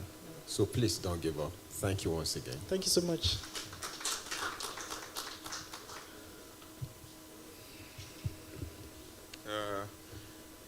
Absolutely, before this presentation of yours, I thought VR and XR are all about gaming. So I thought it just encompasses gaming. So now I realize that there are a lot of opportunities. I am currently in the computer science department by University of Kano, and I see that, almost all the projects that students submit, none, I cannot remember one project that has to do with VR, AR, or XR. So does that mean that the technology isn't yet that accepted or widely known or explored, or is that it's too much hard for our students to get into? So that's why they are not taking it as a kind of project or something like that. I cannot recall any single project that comes with VR, AR, or XR. So what can you say about this? Thank you so much for the question. I would say that is one of the reasons why we created Immersive Tech Africa, because accessibility and knowledge of this tech is limited. It's not everybody that knows what VR is. You just learned about the differences right now. So for us, we are on a mission to preach and make an impact with the tech. And also with time, we would see students deploying projects and experiences with it. I don't know for up north, but down south, especially Lagos and the likes, students are working on projects related to VR. I know a particular student that did his undergraduate project related to augmented reality for engineering. And recently, there was a research grant that was awarded to a professor in Lagos, Eugene, a very good friend of mine. And he was given close to around 200 million naira to undertake a research on how we can create empathy among students, irrespective of their backgrounds, how they can have that empathy in the classroom to understand their challenges, their problems that affects their learning processes. So what he's doing now is he's creating his own virtual experience with African-related avatars. So you are not seeing any white face. You are seeing an African. You are seeing an African student in a virtual environment. And he's actually going to schools across some states in Nigeria, Lagos, and I think Abuja also. So he goes to those schools with close to 50 or 100 VR headsets, and those students can now understand what it means to be immersed in a virtual environment, some of the challenges that they are facing, and give feedback to Eugene, which is a professor, that will now inform research on how this technology can be used for good, right? But I believe with some of our programs like the XR Innovation Launchpad, it would be great if we can extend that also to your institution in Kano. It would be good to have maybe students for the next edition. The next edition is focused on developers. This one is focused on creatives. So photographers, those teachers, those that are into creative education and technologies, this is for them. For developers, we would love to partner with you guys to have those students on board. And trust me, when they are done, they want to work on their thesis using VR and AR. Thank you.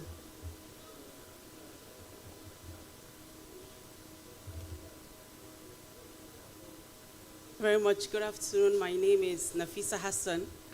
So I love your presentation. In fact, I think I'm going to enroll my son into this XR Launchpad. So, you know, like you said, VR, we need the VR handset, where for augmented reality, you can just use your mobile phone. I would have thought augmented reality is easier, but I noticed that your Launchpad was tilted towards virtual reality. Why? Okay, sorry. The Launchpad is actually focused towards virtual and augmented reality, but our focus for almost 6 to 8 sessions in the program is focused on AR, because most people cannot afford a VR headset. $300, $500 is expensive, but everybody has a mobile phone. Everybody has a laptop. So some of the experiences we are building are more or less filters augmented reality experiences that they can enjoy and experience using their mobile devices. For those that want to build like a full-scale career in it, they need to venture into VR because that is where it is more immersive and more engaging. And for them, they will need to have a very good system to build with it. So one of the things we noticed or we implemented is when we sent out the call for applications, we made sure applicants indicate the model of their laptop and the specifications. So we'll know how many people have very good systems to build with VR and how many have average laptops to build with AR. And from the feedback, we're able to tailor some of the programs towards AR so everybody can learn and create something. Thank you. My name is Musa Migari Musa. I'm working at Federal Medical Center Anguru. So as you have displayed one of your projects on VR that they are used in pediatric, at least to motivate them, able to have a short lifespan. Yes. So what of other area are you carrying out project like those people with a mental, psychological problem? At least I can help them to cope up with their condition. Also likewise in their rehabilitation exercise. Thank you so much for that very good question. Just like for the seniors that I shared, it's also possible for those that are mentally ill. I think when I started off my digital agency, so when I graduated, I worked with a home here in Abuja that was rehabilitating people that were abusive on drugs and all. And their focus was also how they can use emerging technologies to support these people.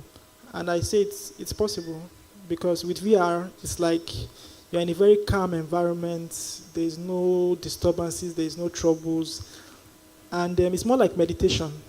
So if you wear the VR headset, there's a very calm song that is playing, and I feel that can help them to be more calm because now they're in a space whereby they can control, right, and they can call their own. And it would be great to see how we can work together, if possible, to maybe pilot some VR experiences for the personnel there. We have access to some VR headsets, so it's possible we can work on something together.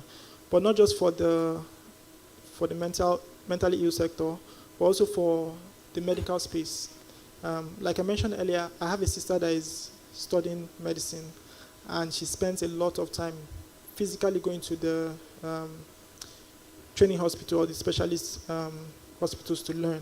So imagine she could do some of that physical activities in VR, whereby she can practicalize some of those procedures, learn how to find the vein in the human arm instead of just puncturing. I have a friend that her hands were punctured several times because they were trying to look for a vein, right? Exactly. So imagine they could do that in a virtual space, perfect it before going physically to the wards and save my friend's arm from being punctured several times. Yeah, so the applications are possible.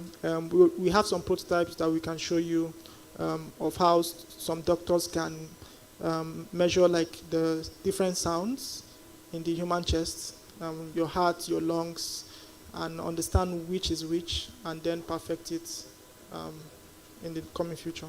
Thank you. Hello, good day. Hi. Hi. Your topic today really made me think about a lot of things regarding virtual reality. So this question might come off a bit strange, but I still want to just put it out there. Since it's virtual reality and you could be somewhere, you could be at a place and be anywhere in the world, do you think that VR will ever get to a point where you could communicate with a deceased person, maybe to find out their cause of death? I mean, like, I'm just throwing it out there. Like, I'm thinking virtual reality.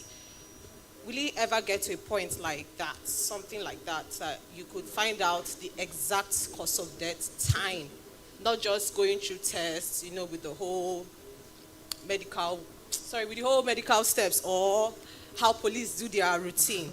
Like, if someone should communicate with people at any time and anywhere, can virtual reality ever get to that point? It is here already. It is here already? Yes, it Wow. is, but in a different form. Not maybe determining like the cause of death per se, but I'll give you a scenario where maybe a person A has a very close relative, and that relative that relative, for example, has an iPhone, maybe an iPhone 14, 15, and they were taking a lot of videos. So there's what they call spatial video recording on the iPhone, where you can take depth-like experiences. So I'm taking a video of myself, but it's in-depth. So using some of those videos, you could create an experience whereby it would be like you're communicating with a person in real life, right? Because they have captured themselves in detail, and you can superimpose those experiences using VR. You can do that with the Apple Vision Pro, which is more or less spatial computing. But possibilities are endless. People propose to each other in VR. People go on dates in VR. People date in VR. It's possible, but you need to find a way to digitize some of those experiences. But I feel in terms of having actual time of death, cause of death, that might be limited at the moment. But what you can do with this tech is endless. You can, maybe somebody loses maybe a parent or so, they can have like digital recordings of their parents and have a safe space where they can engage with it and reconnect with them instead of having nightmares or dreams or every possible crying. So it's more or less like a consolation, more or less like if I had an opportunity to engage with my late dad in VR, that would be really amazing, because I have a lot of questions that I really want to ask him and all. And I would say the possibilities of this tech are indeed endless. Thank you so much. And I love your ideas. They are great. Okay, I think that's... Thank you so much.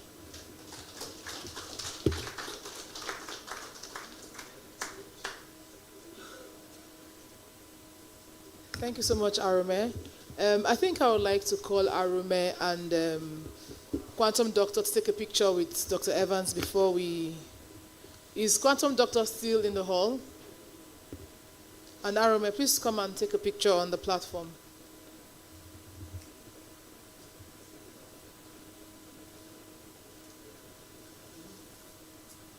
Is John still around, or has John left? Please, you did not take your picture.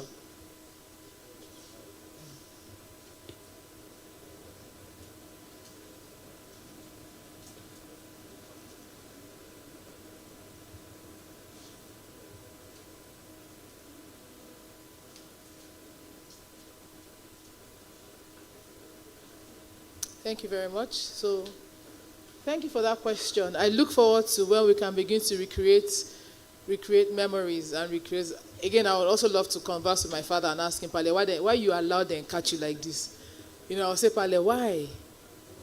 Why you lose guard? If you still stay with us. So I believe that time will come where we would have, it will give a lot of us closure, especially for those of us that felt that, you know, it wasn't the right time. But I know that virtual reality and its likes will get us to that point. It might not be the original thing. We'll just manage the China version, Abi. We just manage the version that we can recreate, at least to help us to some extent. We're coming to the end of the 12th edition of Digital Africa, but we will not close without hearing from the grandfather of AI. And at least he would give us a charge and some encouragement as we move from here, because this is just the beginning of the conversation. That the conference is coming to an end does not mean everything we've talked about today has come to an end. So please, with a round of applause, you know the clap. Clap, clap, keep clapping, keep clapping, keep clapping, keep clapping. Let's welcome Dr. Evans Wohere. Thank you very much, Noma. Wow. Ladies and gentlemen, it's been a marvelous 2 days. I thank you all that made it. especially those of you that were here yesterday and are here again today. You've really, really done well. You've made my day. You've made me feel that we are not wasting our time. There are a lot of people that believe that the gap is just too enormous. That is the gap between Africa and the rest of the world. That there's no point probably even doing most of what we are doing. But we believe that the future is not out there already created. Those that are going to be winners of the future have not already been determined. Therefore, we believe that there is so much we too can do, even here in Africa, to make sure that we are part of tomorrow, part of the future. You all can now see how important things that are unfolding in the world are. Things are changing so enormously to the point that innovations are cropping up, coming in almost on a daily basis in the world we are living in, today. You can now blink only to find out that we are now living in a new world. So, Africa just has to be prepared to be part of this new world that is being created.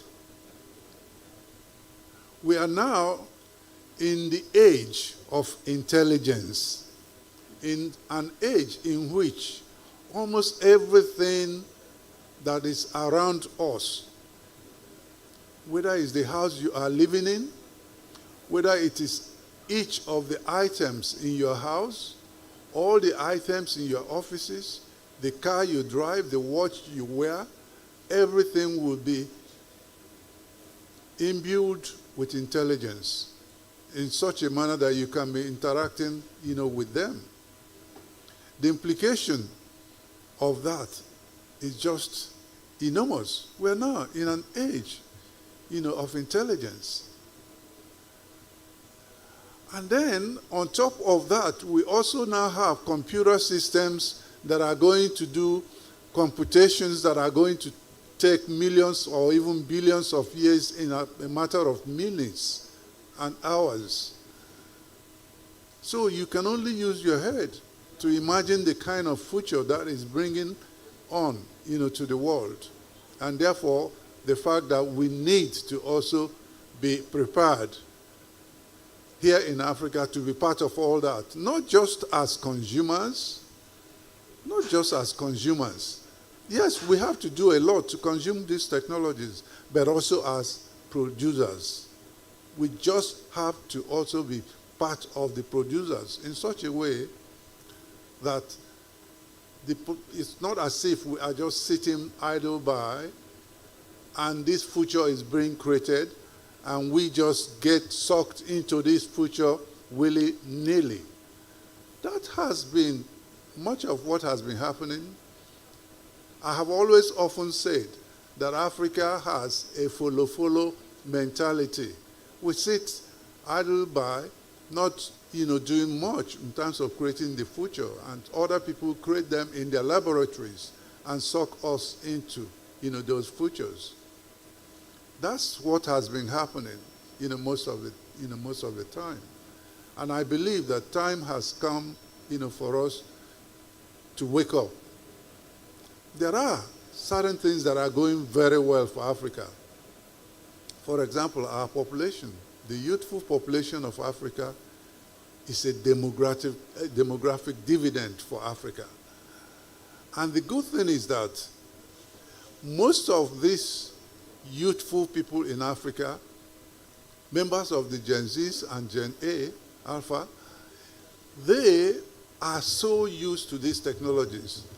There was a time I was in London and a friend was having an event in his house, and all kinds of teenagers and even people that are below teenage age came, some of them from Africa, some of them from Europe, some of them from America. And when you saw the way they all were interacting, you know that they are a different species almost, And those that are from Africa were as good as any one of them with regards to, most of these new technologies. And that also is the reason why I am absolutely delighted with what we've witnessed here since the past 2 days. Most of our speakers, most of even the people that are here as part of the audience can be classified as members of the youth. And this is very gratifying, for me. It means that the people that are going to take this torch and carry it on are here, and that they are not sitting idly by. They are doing something about it. When I see what the massive technology launchpad people are doing at Rome, when I see what the quantum doctor, is doing, and when I also see most of all the others that are working in the space of AI and so on, I get, motivated that yes, at the end of the day, we are, making progress, despite the fact that, yes, there are also a lot of times I'm like, no, we are not doing very much. But I also know that the gap is still there, and the gap is still enormous. And for us to close this gap, I believe that our government needs to do so much more, because it has to be intentional. It has to be intentional for us to close the gap between us and the rest of the world. It has to be intentional. China today is practically a developed country. In so many ways, some people even say that China is even now more developed than some of the developed countries with regards to so many things, in terms of the kind of cities they now have, in terms of the kind of products they are using, in terms of even how they are making use of fintech. In many ways, they are now even more developed. But it was not an accident. It was due to intentionality. In the 1948, in China, they decided that they are going to develop and started doing all kinds of things to take them, there. So here in Africa, if we really truly want, to develop, we have to do something. So to me, our governments have to take this thing very seriously and be very intentional about it. But the private sector is also not really failing us. When I see what one individual, Dangote, is doing in Nigeria, I get so encouraged. That man has done something that is so, wonderful. By the different kinds of companies he has set up, and even more so as a result of this, refinery he has built. It is something, very, very enormous and laudable. It is going to save this country a lot in terms of effects. So, I am one of those that are hailing him. I went to an event sometime in Boston, and I remember talking to the facilitator, and I was telling the facilitator, a famous professor, his name is Michael Porter, with regard to strategic planning. He was telling us about how different countries fall into different categories, and African countries are, the laggards with regards to with regards to development, actually, right? And he was also telling us how and what needs to be done in order for countries, to begin, to develop. And I remember also pointing out that, look, here in Africa, it is not because we can't. It's not because we don't even know much of what needs to be done.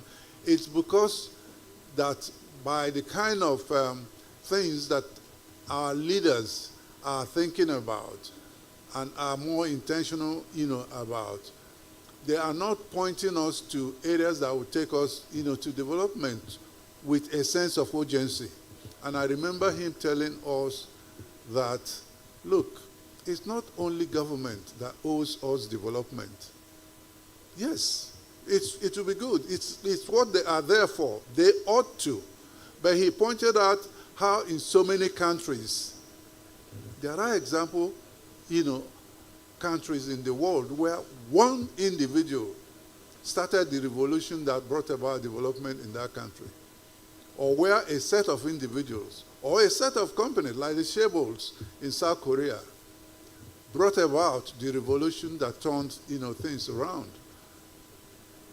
So when I see people like Dangote, when I see people like Otedola, when I see people like Tony Elnubelu, I doff my heart for them, and I pray that they should do even more, and that a lot more people should join them.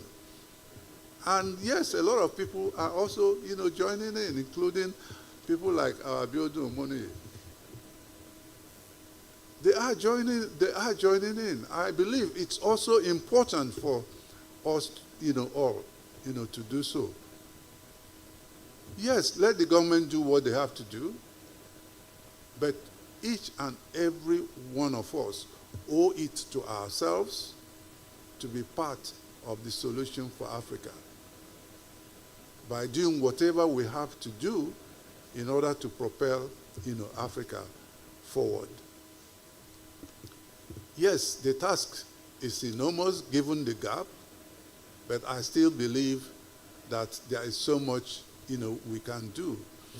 These technologies, take AI, take quantum computers, it's not just that they have only positive aspects, but they also have a lot of negative aspects in terms of what we can see today, and in terms of a lot of things we can't even begin to imagine in a concrete manner.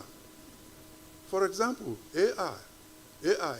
A lot of us can see and begin to realize that AI definitely, of course, is going to devastate jobs. We've already started, even some organizations have already started listing the types of jobs that are going to be devastated by, AI. But a lot of people also say, yes, where AI decimates some jobs, it is also going to create a lot of other kinds of jobs, which is what technologies have done. Right, from the 1920s, 40s, 50s, right from even the areas of, craft jobs that technologies came and decimated, factory jobs, blue collar, all kinds of blue collar jobs, technologies came and decimated. Yeah? And today, people have also started seeing how it is also affecting white collar jobs and even knowledge, jobs. But despite the fact that this, has been the case, it has also given us so many other new jobs.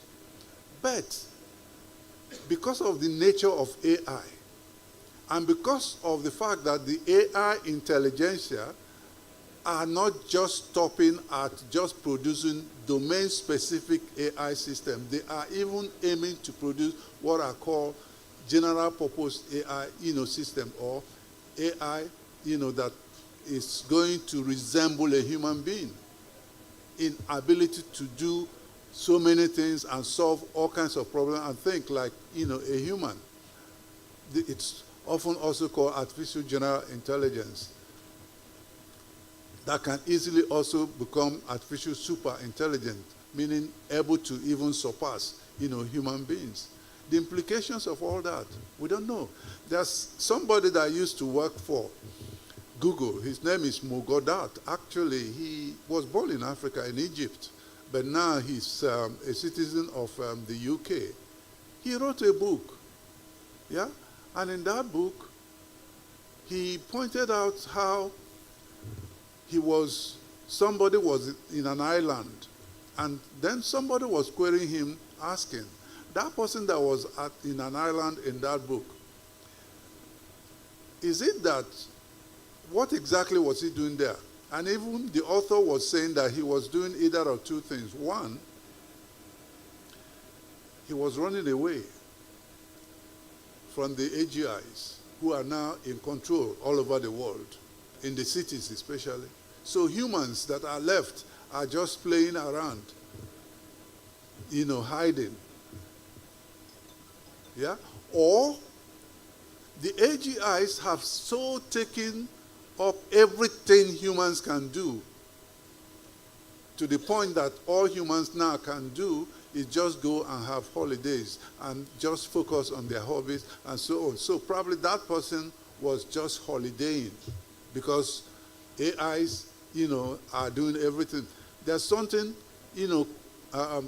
some governments have started, doing, and that is universal, pay, in which, regardless of what, they recognize that as a human being, there's a universal salary you ought to have. A basic, you earn it as a human being. So they pay you that salary regardless, of whether you work or not. Some countries have started, making policies towards, that area. So which means people are anticipating that these technologies are going to decimate, things. So here in Africa, what are we really doing? Are we really thinking about all these things? Are we really thinking about the implications of all these things?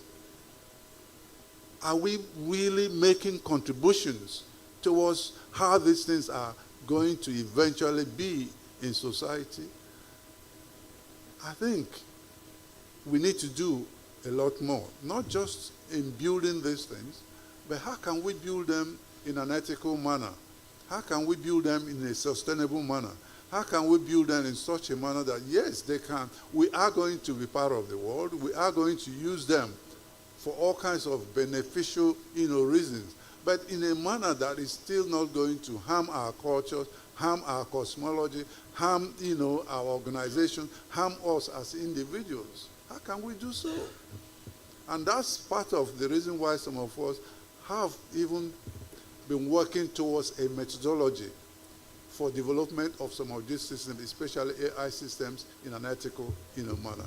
So once again, ladies and gentlemen, I thank you all really, from the bottom of my heart for coming.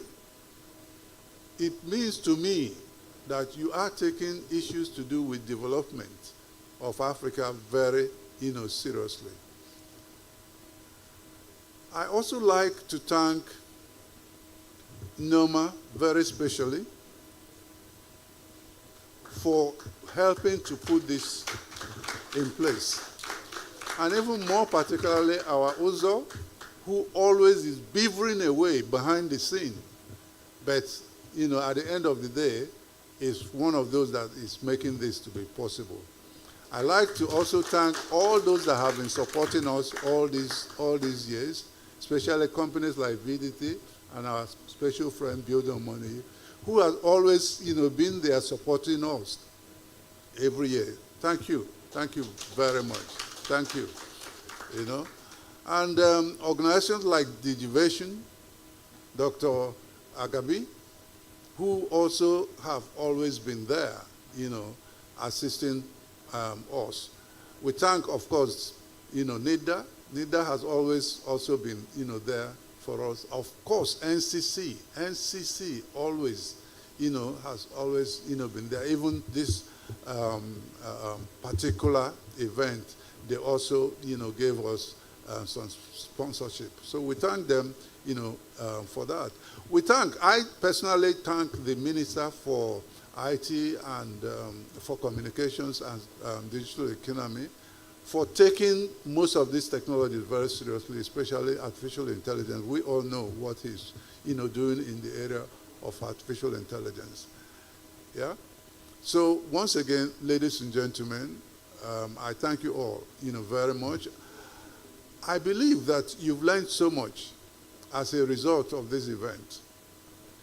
And I believe you are also going to go back and let it influence you into some of the kind of things that you are going to do. Let it spur you on to go back and do great things for yourself and for Africa. Talk to other people. Build teams. Talk to people in even your local communities. Prepare them for this future that is already here. So once again, ladies and gentlemen, thank you very much.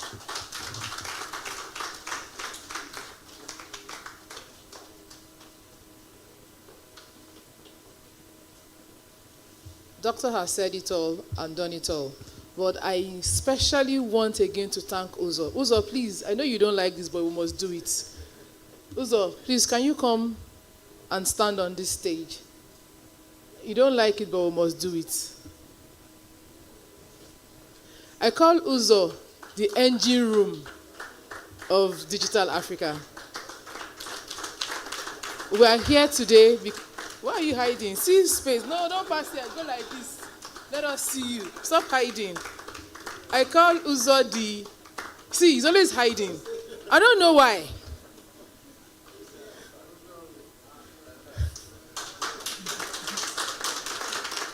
We are here today because Uzo made it happen. Without Uzo, I'm not sure we would be here today. Uzo made this happen. And Uzo, we appreciate you. We love you, and we'll continue to love you. I've told you, don't worry, we are here. Thank you very much, Uzo. God bless you so much for being the backbone of Digital Africa. So with that, we have come not to the end, but to the beginning of another era. We have had conversations, we have shared experiences, we have heard what other people are doing, and I believe we have networked. And it is our desire that as we all leave here, we're not going back to sleep. We're going back to the drawing board to see how we can push to ensure we get to that point where Africa is able to compete with the rest of the world. Digital Africa, the doors of Digital Africa Global Consult is always open to partnering and collaborating with people. So it's not just about talking, but we're doing things. And with that, I would also like to encourage you all that the exhibition area is still open. So for those of us who haven't gone there or who have gone there once but didn't go there well, please go back there and have conversations and network and see how you can partner with them or how you can get ideas on what you want to do. I don't want to ask us to sing National Anthem again. I just want to say thank you very much for coming. Thank you for honoring us with your presence in spite of the fuel scarcity and the traffic issues, and the transportation issues today. And with that, I say, God bless you all. See you at the 13th anniversary. It will not be here. It will be bigger, it will be better. And with your support, we'll make that happen. God bless you all.